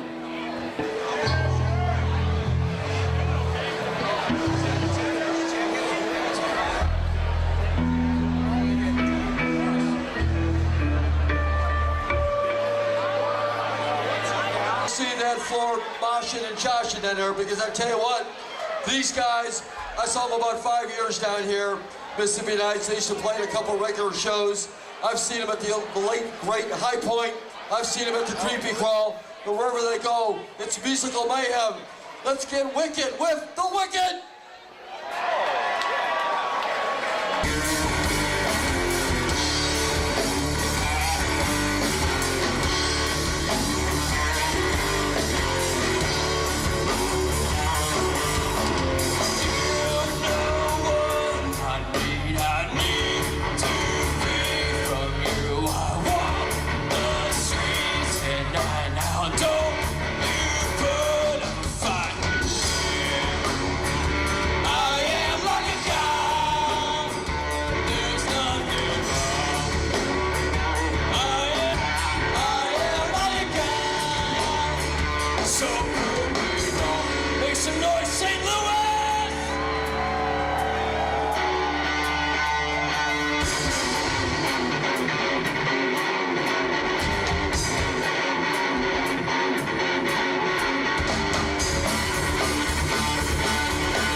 I've already changed my ways, and I see you and I have seen your life.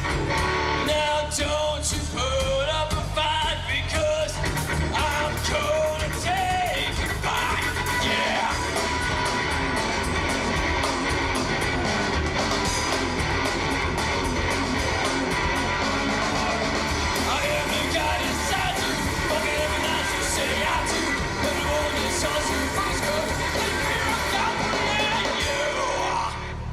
Thank you very much. Yeah, buddy, that's what I'm talking about. This next song is called Vibes.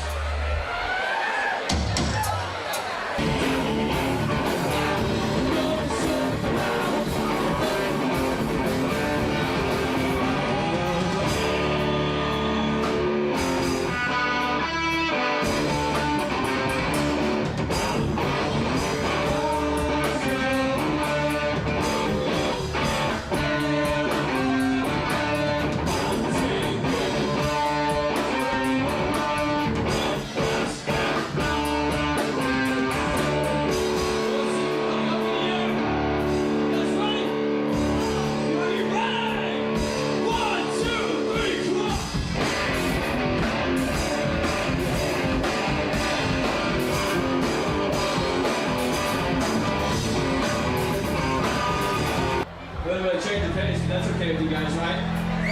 Cool?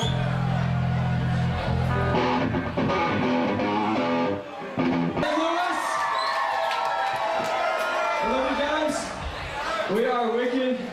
Check this one out. Here we go.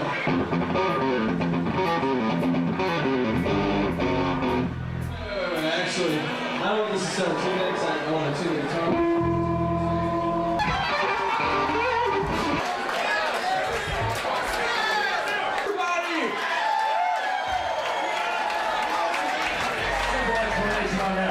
I've not played with these boys in 2 years. See how they drag me up here.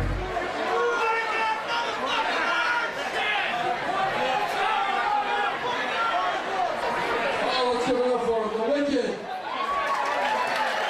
Representing the punk rock scene in St. Louis for the last 6 or 7 years. Well, we got some other band, we got another good band coming up. We're short change here. Thank you all for coming out tonight to this last night at the Knights.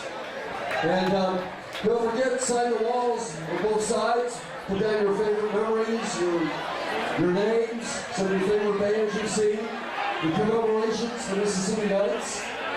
And like I said before, the band, the club, is negotiating with another venue, and they could move into it as early as November of 2007. So although this building we're in will no longer be around, Mississippi Knights' name and their heritage will continue, hopefully by the end of this year, 2007. We'll be up in just a few minutes with the band. Thanks for coming out. We'll be here till at least 1 in the morning, maybe longer. So hang in there with us, because this is the last night of the Knights.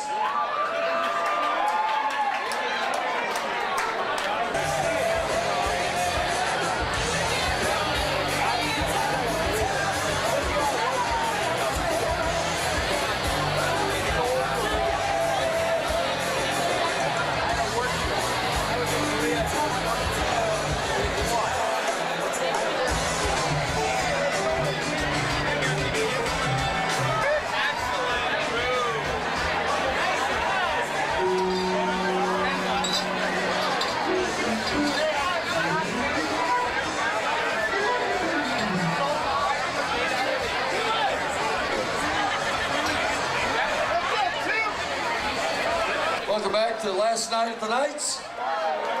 Well, I tell you what, believe it or not, as big as a club as this is, Mississippi Knights was known, as I said before, for booking so many genres of music. And believe it or not, I would be here on nights when it was packed for a good folk artist. And we got a guy who's supplementing a little bit for us tonight. He's just a duo personality of a guy, amazing arrangement of a good guitarist and a singer-songwriter. Would you please welcome Rufus Thibodeau. Thank you all, yes.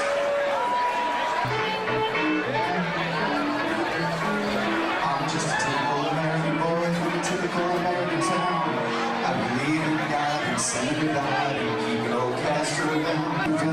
I'm allergic to flowers and bugs, and when the bombshell hits, I get epileptic fits. I'm addicted to 1,000 drugs. I got the weakness woes. I can't touch my toes. I can barely reach my knees. And if the enemy came close to me, well, I'd probably start to sneeze. Sarge, I'm only 18. Got a ruptured spleen, and I always carry a purse. I got eyes like a bat. My feet are flat. My hands was getting worse. Yes, think of my career, my sweetheart dear, my poor old invalid aunt. Besides, I ain't no fool. I'm going to school and I'm working defense plant. I ain't showing live. I hope he dies. One thing you gotta see.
who have appeared over the years. One of my favorites was just at the casino, Leon Limbo played this very stage. And I'll tell you what I like about Mississippi Nights, not only throughout the decades, do they bring back some of your favorite bands, but they also discover new talent. And this next band that's coming up is probably one of the most atmospheric, energetic bands I've seen here in St. Louis for the last decade. So hey, while we get them up. Also, I want to thank a couple people way back in the 70s who helped promote shows at Mississippi Nights. You know, there wasn't very many good commercial radio stations there, like The Point, The River, to promote the so-called new wave, punk rock scene those days in the 70s. But God bless them, they're still around, even though only like 10 or 15 watts. From Washington University, KWUR. KWUR radio played new wave around the clock and really kept the spirit. So many guys, but I want to thank some of those people who supported Mississippi Nights during their growing pains before they became an established club. Also, I want to thank the man here, the man responsible for Mississippi Nights. You know, he came here in the 70s with his construction crew, working on a club that's no longer around called Muddy Waters. Yeah, remember the great Muddy Waters in Fleet Landing? Somebody made him an offer to buy this property, and despite the fact that he had his own construction factory and work outfit, he purchased this place. It started out as a club that booked country music, actually had a mechanical bull there in the back. And after a while, I said, man, this ain't going anywhere. He booked a band called Gene Loves Jezebel. Yes, great band. It showed that St. Louis was more wide awake than people realized. He then took off, started booking more national acts, even through thick and thin, when times were tough, when other organizations and eminent domain were trying to force Mississippi Nights to leave. And I'm talking about the legendary, I mean that in every sense of the word, owner of Mississippi Nights, Mr. Rich Frame. Kudos to Rich for sticking it out through thick and thin. And despite the fact that Mississippi Nights has to leave here, he is going to find a venue to continue the great heritage and these are the legacy of Mississippi Nights.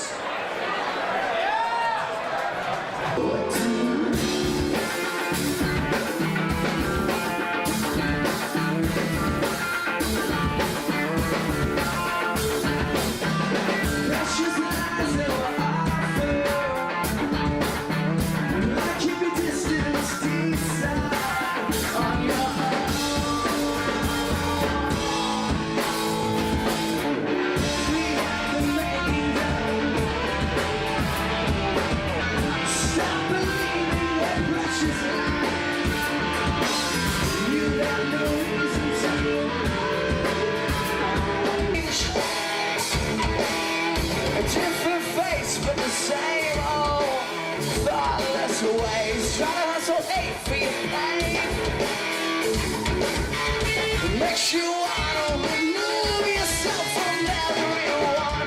We have the makings of a better. Stop believing their precious lies. You have no reason to apologize for all the love that you keep inside.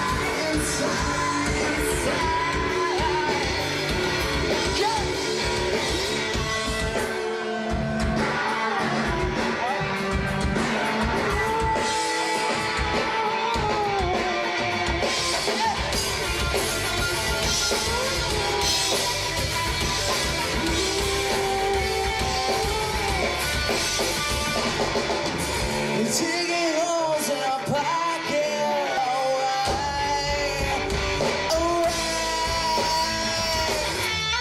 In the makings of a murder.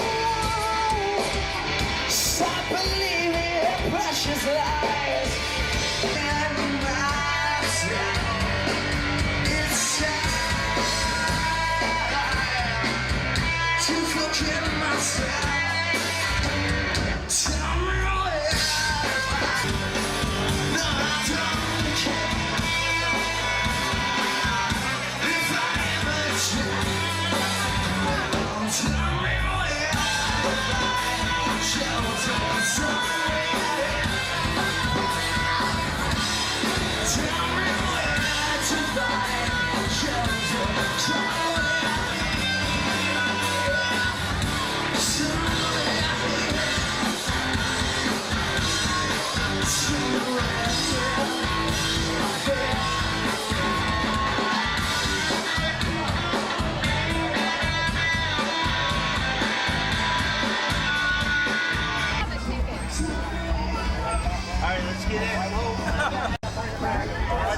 giving us an idea it's coming down. I asked him when showings open up and he said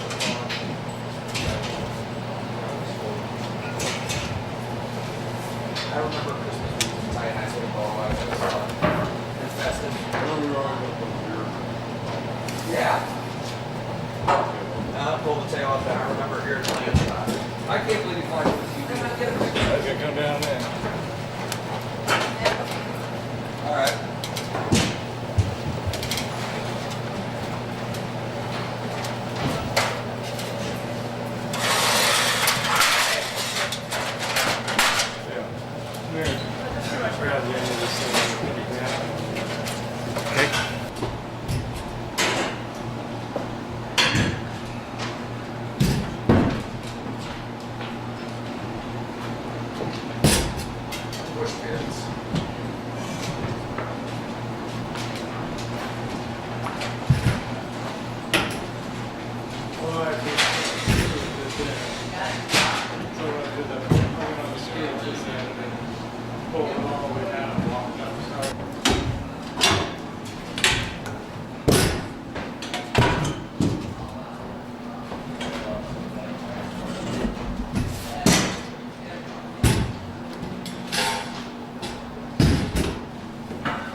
Keep on going, just keep on going. I'm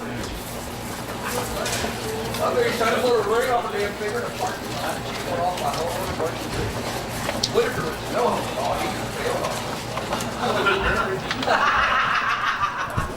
Pardon me? You're saying you guys did quite well then. Oh, excellent. I didn't really have much of a choice when you got a wall of people wanting drinks from you. You just 4 deep all night. All night. It didn't let up till about 12:30. That was unbelievable. Drink his coffee. That's what you want? Well, yeah, you know, it doesn't have to be like a testimonial the whole time. No. Maybe you can go in and out. You know what I mean? To get his, drink coffee Okay. behind the bar. Okay. Cool. That looks good. Okay. Okay, Tim. We have speed. We got speed.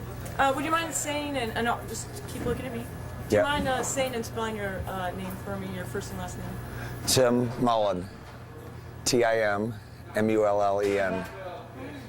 So, how long have you been in this building? In this building, I started working for Rich, the current owner, in 1981. However, in '77, I did work for the previous owners for about 6 or 8 months, bar backing mostly, and then bartending a little bit. When did it officially become? And feel free to say Mississippi Nights. It became Mississippi Nights in '76, opened by another group of owners, and I did work for them for a short time. Why do I keep reading 1979 as the official start? That's when Rich bought the place. And so someone else named it. Rich took it with the name. Yeah, Rich and his partners bought the name and the property and the club. How much? Tell us, how much of your life have you spent here? Can you sum it Well, up? I've been working for Rich here continuously for 26 years, and I'm 51 years old, so over half my life. And what has happened in those 26 years? Oh, let's see. Before those 26 years, I turned 21 here, and then since I've worked here, I met my wife here. Moved in with her and her children, and helped raise the children. On our wedding night, we came down here, And the band that was here the night we met happened to be here that night, and they pulled us up on the stage. I was still in my tux, and she was still in her wedding dress, and we got up on stage, and they made us come up there and take a bow. And then a number of things, just a whole lot of life going by. What are some of the big shows you remember working here when it was just mayhem? Well, I guess if you want to talk about mayhem, I guess you got to talk about the Nirvana riot in, I'm going to say 91. I was working at the other bar on the other side of the room here, and it was in 91. It was a few months after the Guns N' Roses riot out at Riverport, and I was busy working, but I remember the band didn't like the way security was handling the people in the pit. And they went off the stage and promptly invited everybody to get up on stage, which they did. And our securities tried to stop them, and there was a big melee, but they actually wound up coming back and finishing the show without a huge amount of damage, at least not most of our stuff. I think some of their equipment got damaged, if I'm not mistaken. What were some other big shows over the years? Oh boy, tons of them. I wrote them all down in this thing that I had, but I can't remember them all off the top of my head. I know we've had Huey Lewis and the News. Stevie Ray Vaughan was probably one of the biggest ones. That's probably one of my favorite stories. That wasn't actually a big show. It was in the old room before it was enlarged, and I think we only had about 90 people in the place. And the manager introduced me to the tour manager and said to go ahead and take care of the band at the bar that night. And all 90 people during the show stood there with their mouth open, astounded by Stevie. At the end of the night, he comes to the bar and orders a drink and starts to get money out. And I said, no, that's okay, it's on us. I go to wait on somebody else, and there's a $5 bill sitting on the bar. So I was always, one of my biggest things is that one of my favorite memories is that Stevie Ray Vaughan tipped me $5. And in 1983 money, that would probably be equivalent to at least a $10 tip now. Nice. What's it like bartending and for a sold-out show? I mean, can you tell us just as a bartender, It's a lot of work. It's busy. You got to keep track of drinks and prices and people and waitresses and all kinds of things. It's, but I guess mainly it's working here over the years, despite everything else, has been earning a living, and everything else is icing on the cake, I guess. All the friends you meet, all the people you meet, all the bands you get to listen to, and frankly, it almost became background music. I almost have to learn how to tune it out. The bad bands you want to tune out, and the good bands, the ones that I wanted to listen to, I was always too busy to really enjoy anyway, because I'm paying attention to the people serving drinks. Do you remember any people who were here from Meatloaf to the Police? Do you remember, like, did any of them have a favorite drink or a weird drink? Anything jump out? Just from we didn't really have that much contact with the artists at the bar. Most of the time that was set up in the dressing room. And I did set up dressing rooms for a while, but I don't remember anything in particular that was all that weird. I do remember what I served Stevie, though. I was a shot of Jack Daniels straight up. What about your coworkers? How would you describe the staff here if somebody made you like me? A cast of characters. Do you want to elaborate a little bit? Do you think they kind of make the place? Yeah, sure. No, we've always had a cast of strange characters and misfits that all seem to come together and get the job done. There was always quite a varying degree of people here. Oh. Some really strange head cases, and as well as just a lot of colorful people. What about people who spent a lot of time here, kind of grew up, would you say they grew up here, working here? Well, and then as teenagers, and they're here 10 years later, you watch them kind of grow up in this place? Have you seen that? I'm not sure about that. I know we did have a second generation of employees here. There's a dear friend of mine, Fran, that worked here, and both of her daughters worked here as waitresses for a few years. She worked here in, well, for the old owners.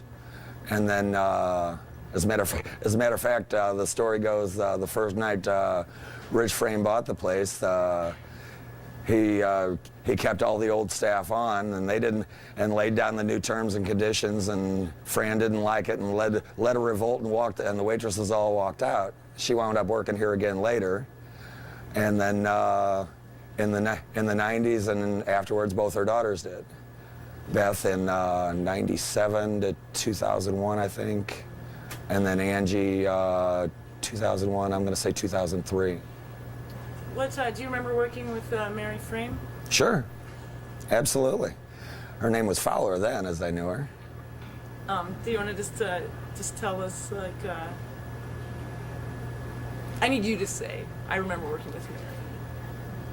Well, yeah, I remember working with Mary Frame. Like I said, her name was Mary Fowler at the time. She was one of the waitresses that was here when I started. How good a waitress was she? I think they were all great waitresses then. They all made me work my butt off.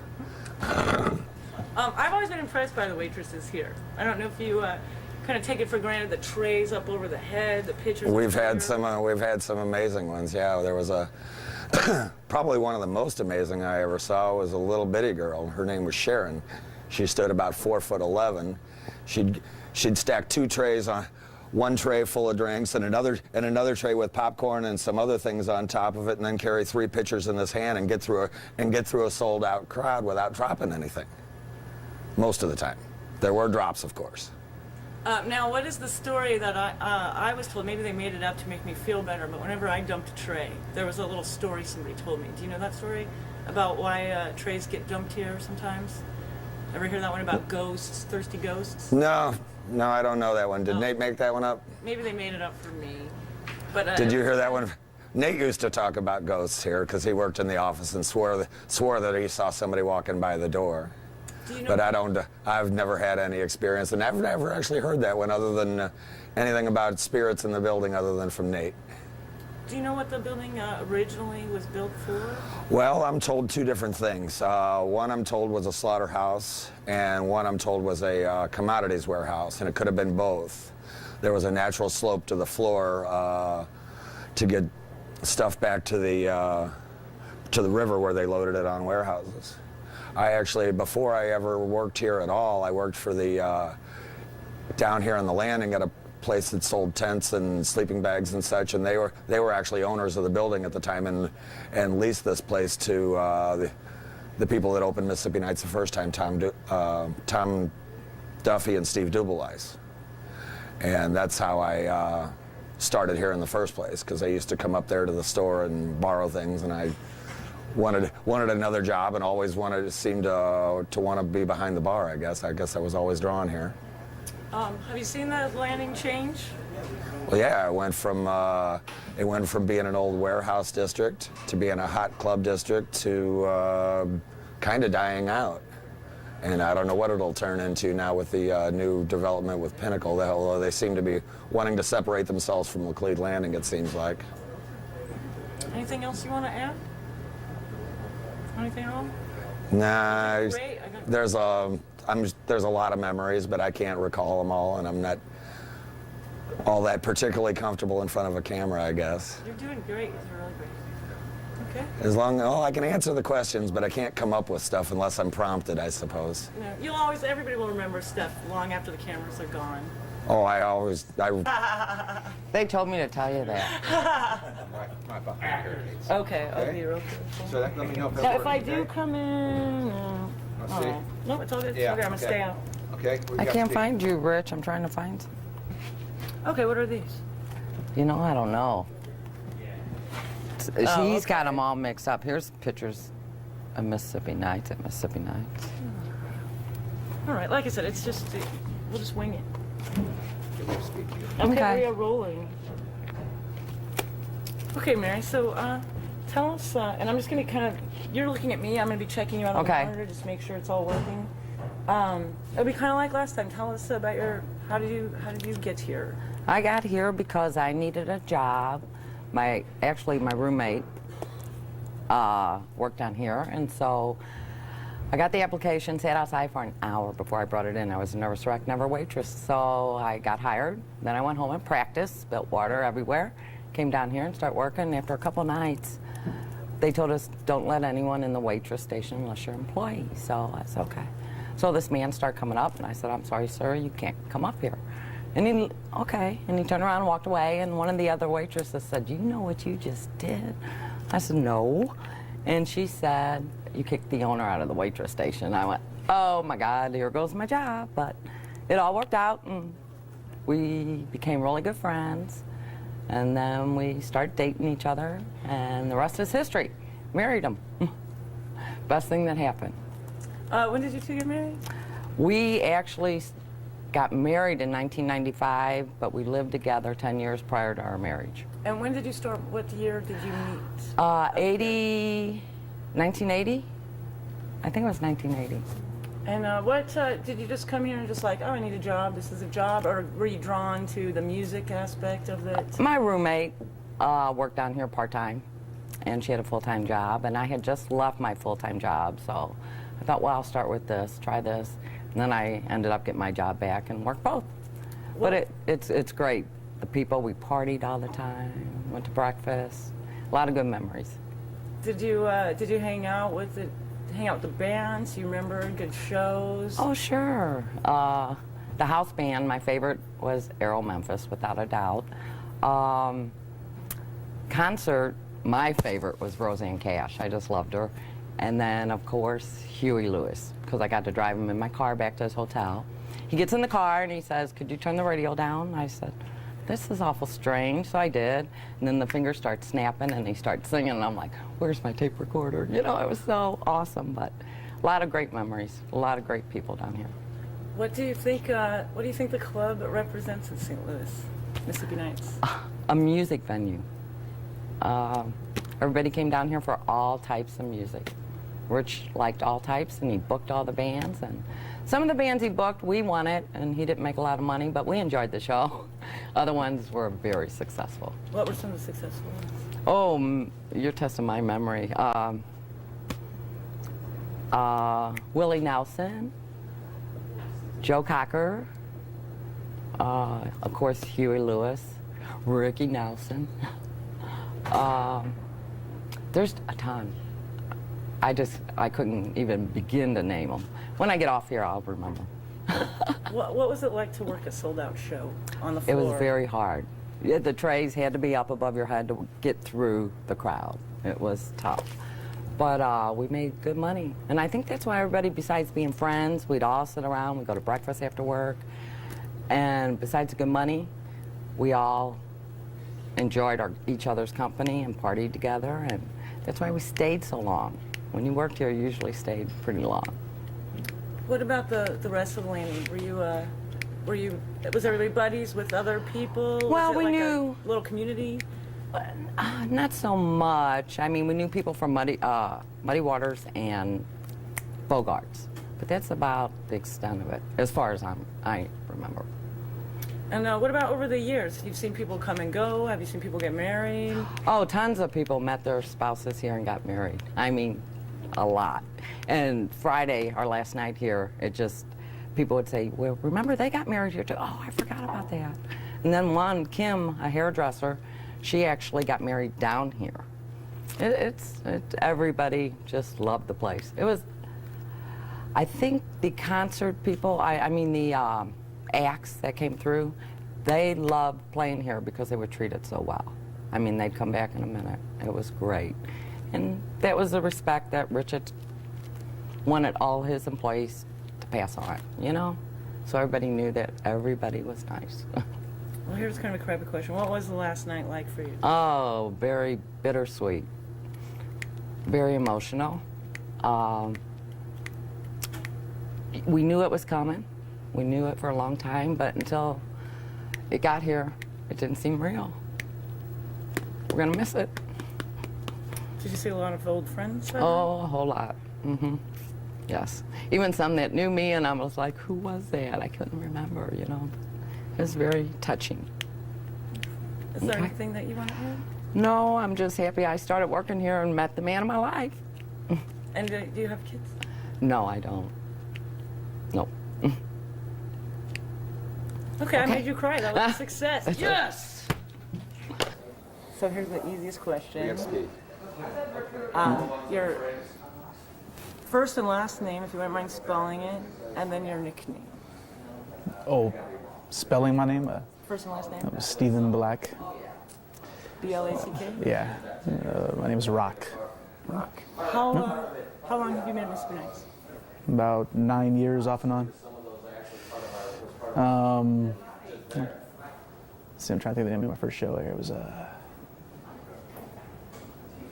System of a Down, I believe was my first show.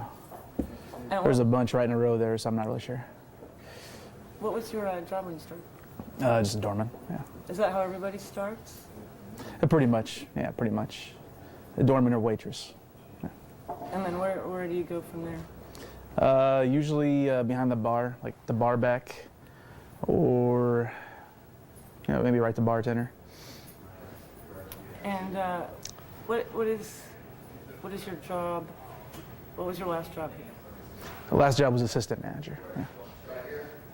Is that perhaps why? When did your nickname pop up? Oh, when I was like 18. Yeah. Was that? What do you think? How did you get that nickname? Any ideas? Because I'm really smart. Yeah. No, just a lot of them. It kind of sounds like my middle name, Ross. Someone got confused. I got hit by a couple cars in the same week. The stupid 18-year-old nickname that stuck. And so you've worked with the guys over the years. I mean, what is it like to be a part of the staff? It's not like work at all. It's not like even the staff. It's more like a lot of these guys I've known since they were like 16 years old. A lot of these guys have been friends outside of the club for a very long time. And the ones that we met here have become really close too. Actually, it's more like a family, honestly, than a staff. It's impossible to put into words, really. And this isn't like a job. It's like, just coming home every night. So, yeah, I can't describe that to somebody who hasn't done it. Okay, well, let's talk about the shows a little bit. What shows leap to mind? Mayhem, sold out shows. What is that like? Being on the people come here, they have fun, but I'm drunk. What's it like for the person who's got to keep it under control? It's I want to say it's complicated, but it's kind of not. Everything kind of falls in place right then. Everything kind of makes sense. At the time, it's a big pain. At the time, you're having a hard time getting through the crowd. You're keeping your eye on everybody. The stress level is kind of up there, and you're kind of racing all night long. But later on, those are the shows you remember. Later on, while it's happening after a while that this is gonna be one of those shows I can talk to my kids about. This is one of the shows I can talk to my grandkids about. So rewarding, I guess, is the word for it. You're working at it, but it's gonna amount to something later on. Is there kind of a policy about how you treat the crowds here at Mississippi Nights? Oh, definitely. We try to treat them with respect. We're not really here to punish anybody for anything. We're not. We're just here to make sure everybody's having a good time. Occasionally, somebody will be getting in the way of everyone else having a good time. So, in the interest of customer service, we like to remove a problem if it is a problem. But even then, we're not really. I can't think of the last fight I've been in out here, honestly. We got a really good staff. Like I said, everyone's. We all know each other really well. We all trust each other really well. Just great guys that are really good at talking their way out of anything, and just talking to anybody up to the front door. So, as far as how we treat the staff, we just try to treat them all with respect and try to be have some empathy for what they're feeling right then. Do you ever get to enjoy a show while you're working? I always enjoy the show I'm working. Do you have some favorite bands that have been here? Oh yeah, I'm trying to think of. A lot of them were the bands I didn't know about before I started working here that just kind of came in out of the blue and really surprised me. The good example popping in my head right now is like Mofro. They came in and just kind of amazed me. But the other shows, one that really sticks out in my head is Willie Nelson. I can remember exactly where I was standing when I saw him on stage singing "Crazy." The Urge shows were always fun because, like I said earlier, they were just chaos. Everyone's going nuts, but everyone's having a good time. It was a good vibe in the room. Everyone was really looking out for each other. You know, the mosh pit was active, but people were helping each other up. You know. Did you see that? I mean, was the mosh pit? Did you see that kind of come and get? You know, did you see the kind of the beginning of the mosh pit, or was? But here, no. I kind of was living on the West Coast when I started working in nightclubs, and. Is that loud? It's there. I can hear Rock speak fine, but that's Okay. it's back there. It's been like that the entire What's up? Give him a shout out. Pipe down! Everyone except for Rich. So the I forgot what to say now. mosh pit.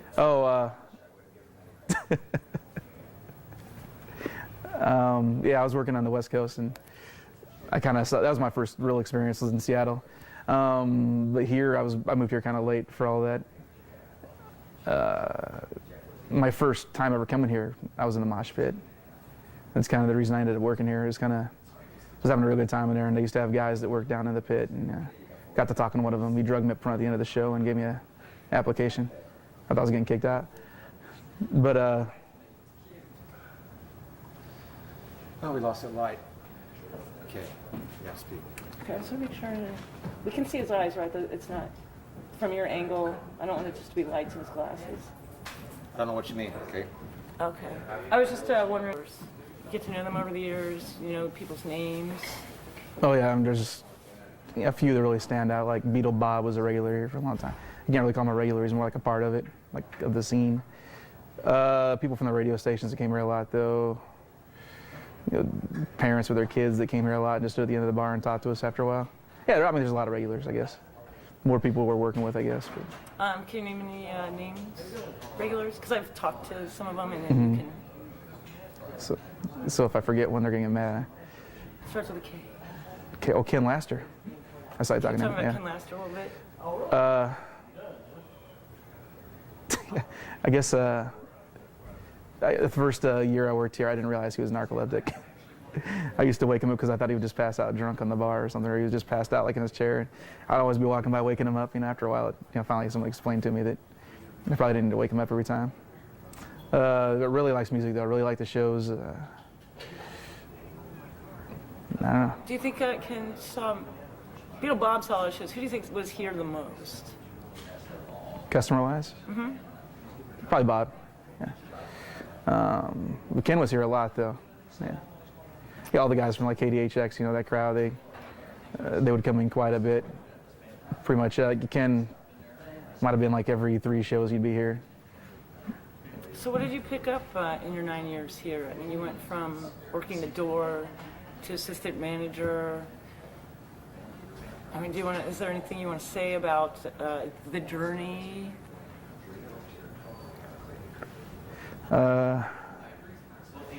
What I picked up, I'm trying to, articulate what I picked up. That's a super lame question.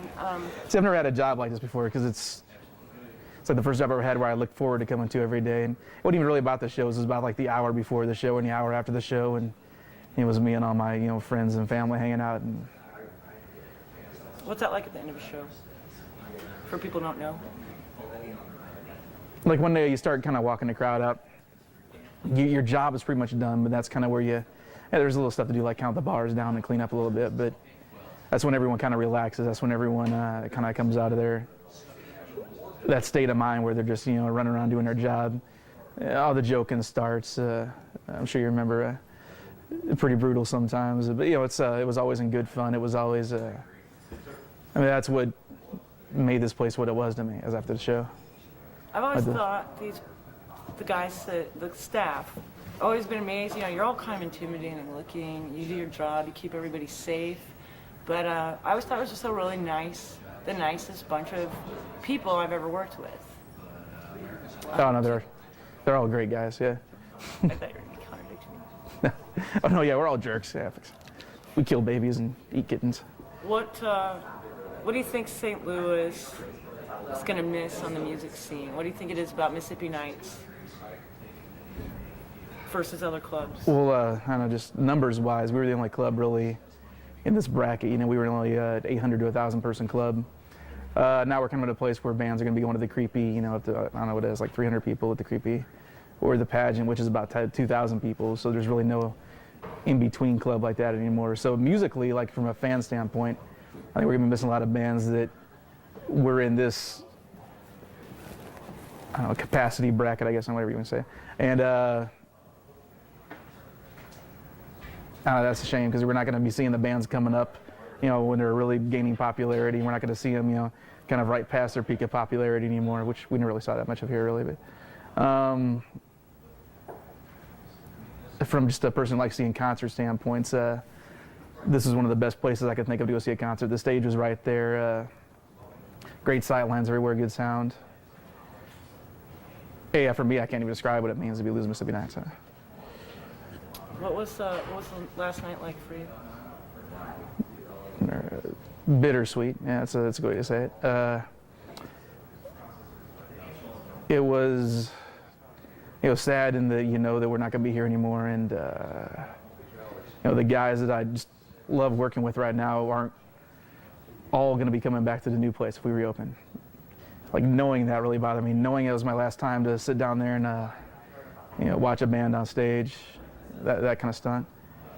But on the other hand, you know, it's 27 years is a good run. That's longer than any bar or concert venue or nightclub I can think of ever staying open. And I don't know, it's something I just knew I could walk away with and just keep. Yeah. Anything you want to add? Nope. All right, that was good. That was good.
Yeah, that looks very Wanna cool.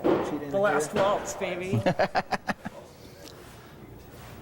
The last of this place, at least. Yeah, we have scoop. Okay, we're on. All right. So you're gonna look at me the whole time? Okay. Would you mind, we ask everybody, can you say and spell your first and last name? Ooh, say and spell, that might be hard. Randy Martin, R-A-N-D-Y-M-A-R-T-I-N. Everybody in St. Louis knows me as Animal. When did you, how long have you been here? I've been at Mississippi Nights since 1997. So it's been going on, 10 years. Well, this would have been 10 years if it would have lasted another another year. But yeah, it's been 10. And I'm just going to take a guess. What do you do here? I'm the front of house guy. And at the time, I was the production manager till I left about a year and a half, 2 years ago, and been kind of in and out, filling in for the new guy. But yeah, I was the front of house guy here for about that. 2 years in monitors, and then I switched over to front of house. So. And by front of house, for those of us? The front of house is where the main soundboard's at. It's where I do all the sound. It's where I try to make it sound as best as possible and not blow everybody's ears out. Well, in this room it might be kind of hard, but. Did you come here with, what's your nickname? Yeah, the Animal. Yeah, I've had that nickname since I was 14. So I had hair all the way down to my knees. And of course, this is what's left of it. So let's talk about shows. Good or bad? Both. Good shows. John Mayer, I thought, was probably one of the better shows here. Let's see. I think Breaking Benjamin was here before. They were really good. There's just quite a few. There's just so many shows here. So I couldn't say if they were, all good or bad, but majority of them, I'm going to say 95% were really good shows. And of course, there was a few bad shows, but shit happens, so excuse my French. Any magical nights, nightmare nights, sleep out? No, I say maybe the only really nightmarish one was Slayer. That was a pretty huge show. There was a lot of gear. It's some of the wildest things I've seen in a show in quite a while, maybe besides Gwar. But yeah, Slayer was pretty rowdy, and Deftones was another very rowdy show. Right at the very end, it seemed like the whole club was just going to explode. So that was a good show. Deftones definitely tore it up. I remember coming in here one night for Lords of Acid. And oh, okay, I agree. That's another. Like, why did they paint the back walls black? Oh no, those are amps. Yeah, no, I'm gonna have to say that's another really good show. Was Lords of Acid. Bruce, front of house guy, you're the man. But yeah, that was a really good show. We had some fun that morning too. So. So you're the guy who gets to work with the bands. You're pretty much, yeah. Yeah, here with the sound checks most of the time, helping out if the Nationals are in here with their front of house guy to make sure that he's comfortable with all what he needs and everything in here. And there's a few of them that come in here and weren't comfortable with anything, so it didn't matter what you do, you couldn't help them or please them, I should say. So we just them were the bad days. Do you think when bands come here, they know about Mississippi Nights? You think A majority of them do. There's a few that's never heard of the club, but yeah, I'm gonna have to say about 90% of the bands that come through here know about the club, and especially it's been here for like forever. So, and it's a shame that it's got to go away. I wish it could last another 20 years, but yeah, it's. I think it has a good reputation. Had a good reputation with the musicians that like to come here. Oh yeah, quite a few of them. I mean, some of them even went to the pageant, and then they turn around and they're like, "Well, let's go back to Mississippi Nights. This is where we started at. This is where we came through and everything." So they, some of the big nationals that played the pageant have came back here and played this club again. So, which is nice. It's nice, Of course, a pageant is twice the size of this place, but still, we're a small rock and roll venue. It's been here for definitely longer than the pageant. What do you think bands would like about it? It's the atmosphere. It's the people. I mean, we try to treat them all as royalty as possible, until they cross the threshold. But yeah, no, they like to come here because basically the crew. I mean, all the guys that help the bands out, and also the bar staff, management, and everything else has always been great to all the bands that have come here. So, and that's probably a really good reason why they all come back. So I would, if I was playing in a band, I'd play through here and I was treated this good, I'd turn around and come back. So definitely. Do you think there's any other, anything close to it in this town? No, nothing. There is nothing that comes close to Mississippi Nights, period. Nothing. I have never yet. You know, I've been to every club in St. Louis, and nothing can touch this place. This is a landmark, and it's gonna be a shame and a bummer to see it go. It's gonna be bad. So, but maybe in a year from now, maybe something else might pop up from this. Maybe we'll see a Mississippi Nights 2. So I don't know. We'll have to play it all by ear. That was awesome. Do you want to add anything? Hey, it was great working. The crew, the hospitality, and all the managements, and the owner of Mississippi Nights all been great for the 10 years I've been here, and wish them luck, and hopefully we might see a new Mississippi Nights in a year or so. And if so, I will be there. Awesome. That's a wrap. Do you mind giving me, like, when you feel like we're about halfway through, can you kind of just push in on him? Okay. Once he gets rolling, we'll warm up and... Okay. So Okay. stay wide like this for a while, Kate, is what you're saying? Right, and then when figure we're gonna be, this is gonna take, 10 minutes, so maybe it's about the halfway point, or if Okay. you feel like a moment is coming on, Okay. give me a nice push. Okay. Let me know when you feel that moment, will you? Or, some, we're talking memories or something. Okay, we have speed. Okay. Okay, Rich Frame. I'm gonna set this down then. Sorry, you guys. Okay, I'll just put this in my lap. Mary can watch if she wants. Mary, you gotta watch your production assistant. So, obviously we'll just chat like I'm closer to you. Okay, will you take us through the history? Give us, how you first kind of set foot in this building, and what was it called then, and how this came to be. Well, actually, it was called Mississippi Nights. In 1979, I was doing because I'm primarily in construction, was remodeling Muddy Waters, which is just a couple blocks down the street. At the time, I had an accountant who evidently knew Dougal, Bice, and Duffy, who owned Mississippi Nights. The recording industry had changed. They were under some pressure. They asked me if I'd be interested in entertaining buying the building. Looked at it. Subsequently, we got together, we made a deal, and we closed on it in December of '79. In 1980, we changed a little bit from a rock club to a country and western bar. We ran from Tuesday nights through Saturday nights. At the time, they didn't have a 3 a.m. license, so we were closed at 1 or 1:30. We put up like fencing around to give it a country atmosphere. It was actually in the days of the urban cowboy, John Travolta. And we had a mechanical bull brought in. We had a house band called Zane Grey. Zane Grey was very good at what they did. They were also, I put it as, if you ever heard a saying of, if you live with insanity for so long, you start questioning your own, that's what my first year was like with these guys. We then hired Errol Memphis to come in, who was also country oriented. Did away with the bull after a while.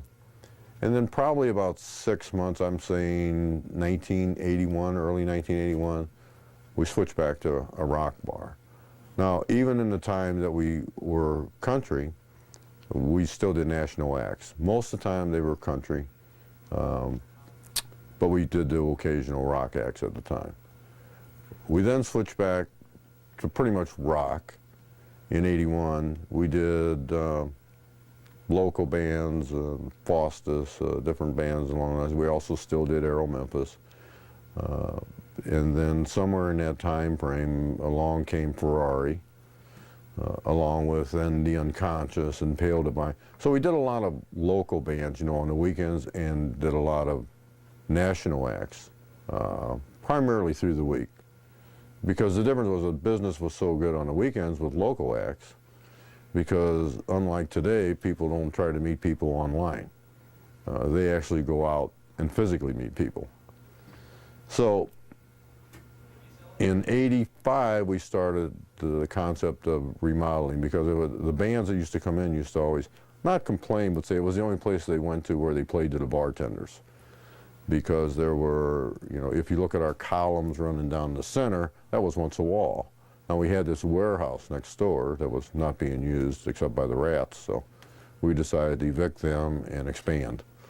We then went to 1,000, depending upon how we set up. we could hold up to 1,200 people. To a lot of people, 1,200 people was probably a great experience. Luckily, I still have my office space. I chose not to be part of those 1,200 because it was pretty crowded. And then, you know, we always booked the national acts, the local acts, the acts on the way up, the acts on the way down, the acts that are in limbo. And it was great. I mean, it was an experience that I'll always have, and memories that, you know, they can take the building, they can tear us down, but those memories are all going to be there. Which Friday, when we did our last call, resurrected all those feelings. I mean, I've always had the memories of meeting my wife here, which is I'm the most thankful for. But to see other people, I mean, even my son, you know, he met his wife through down here. My daughters used to come down there now. My grandchildren, our grandchildren come down because Mary and I have 8 with 1 on the way grandchildren, and you have to question yourself sometime. Maybe I've been in this business too long because at first it was the kids and now it's the grandchildren. But it's neat. It's neat to see them experience it. And a lot of times they don't realize because the grandchildren will say, "Boy, I really like this act." And I said, "Well, they played Mississippi Nights." "Oh, no, they didn't." I said, you sound like most customers." I said, people have asked me, "How many bands do you think have played there?" I said, "Over 27 years. God, I don't have an idea, but 10,000, you know." And it was just a really neat experience, and the most, my wife, how she always says God love her, said to me Friday night, she said, "You should be very proud." And I think after talking to the people here, and the employees, the ex-employees, when they come up to me and said, "Rich, this is the best time of our lives," that struck me because to me, it was always a business, a music venue. I've always tried to make it pleasant for the employees, for the people who work for us, for the bands, for the customers.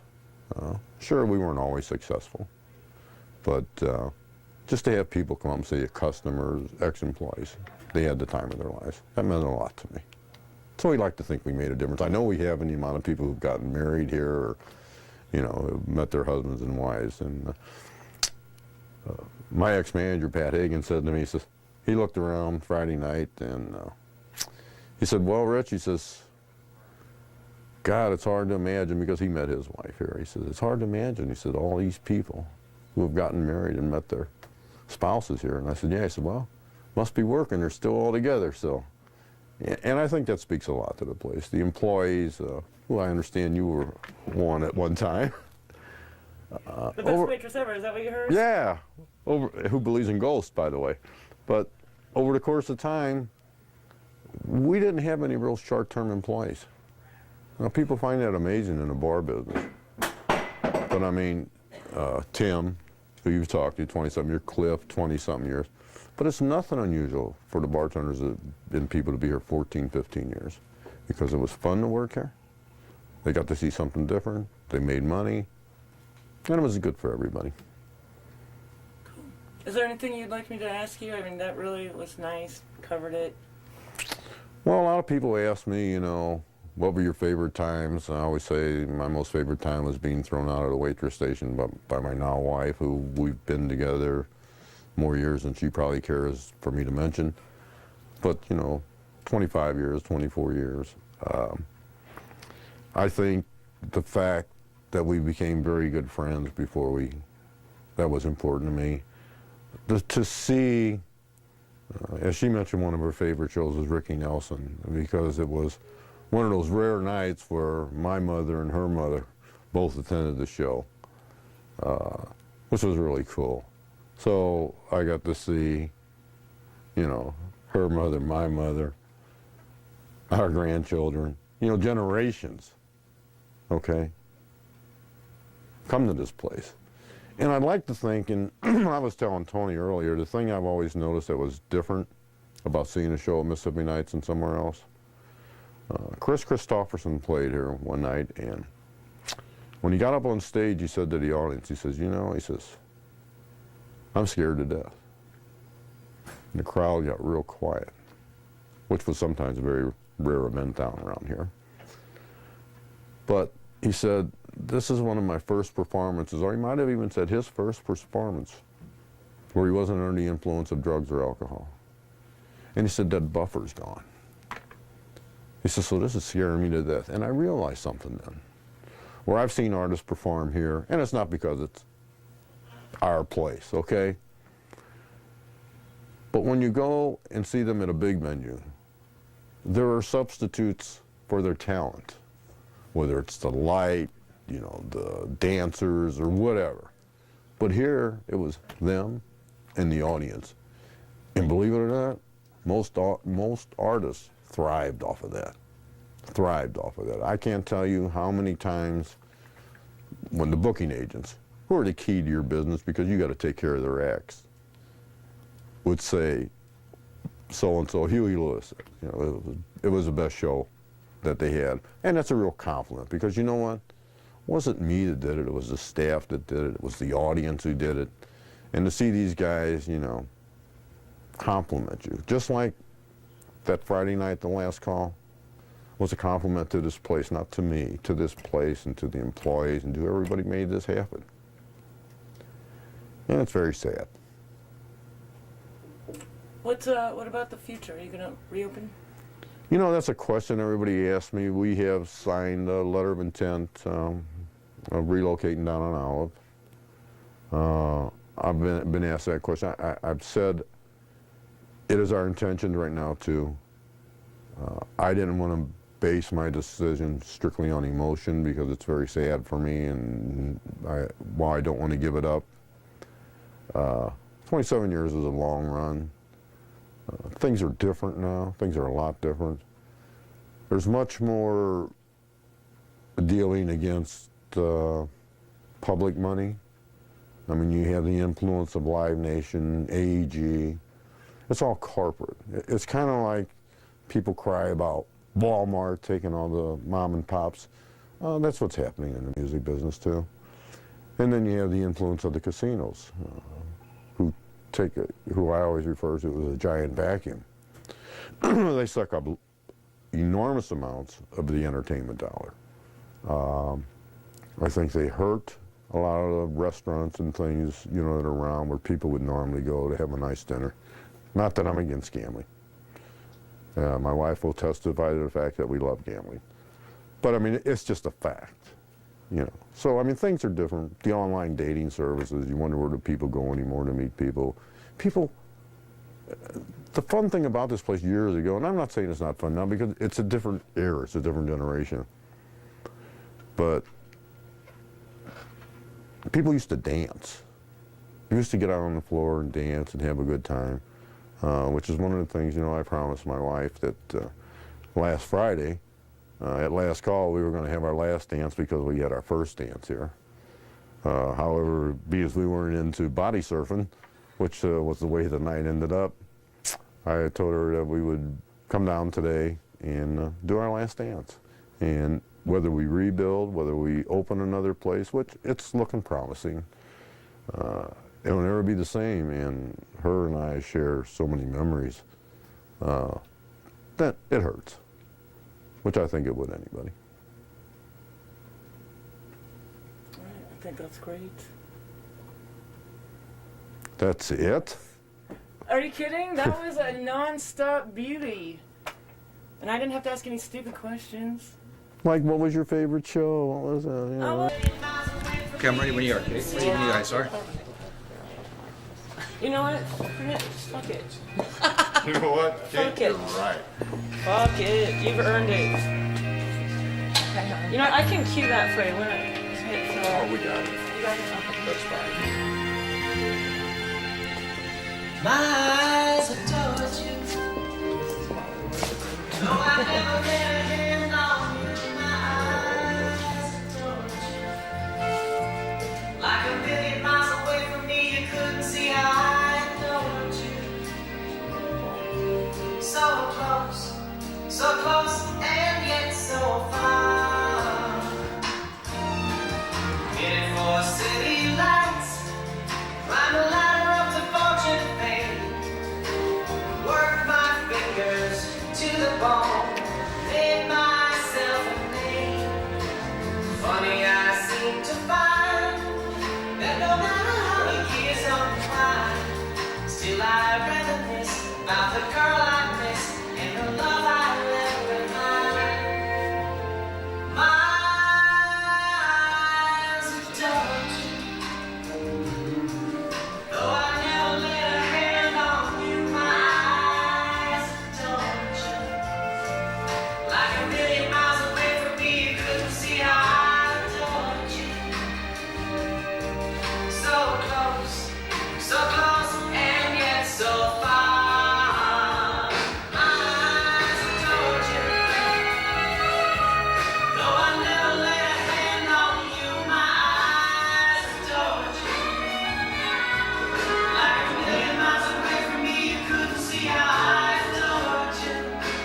Okay,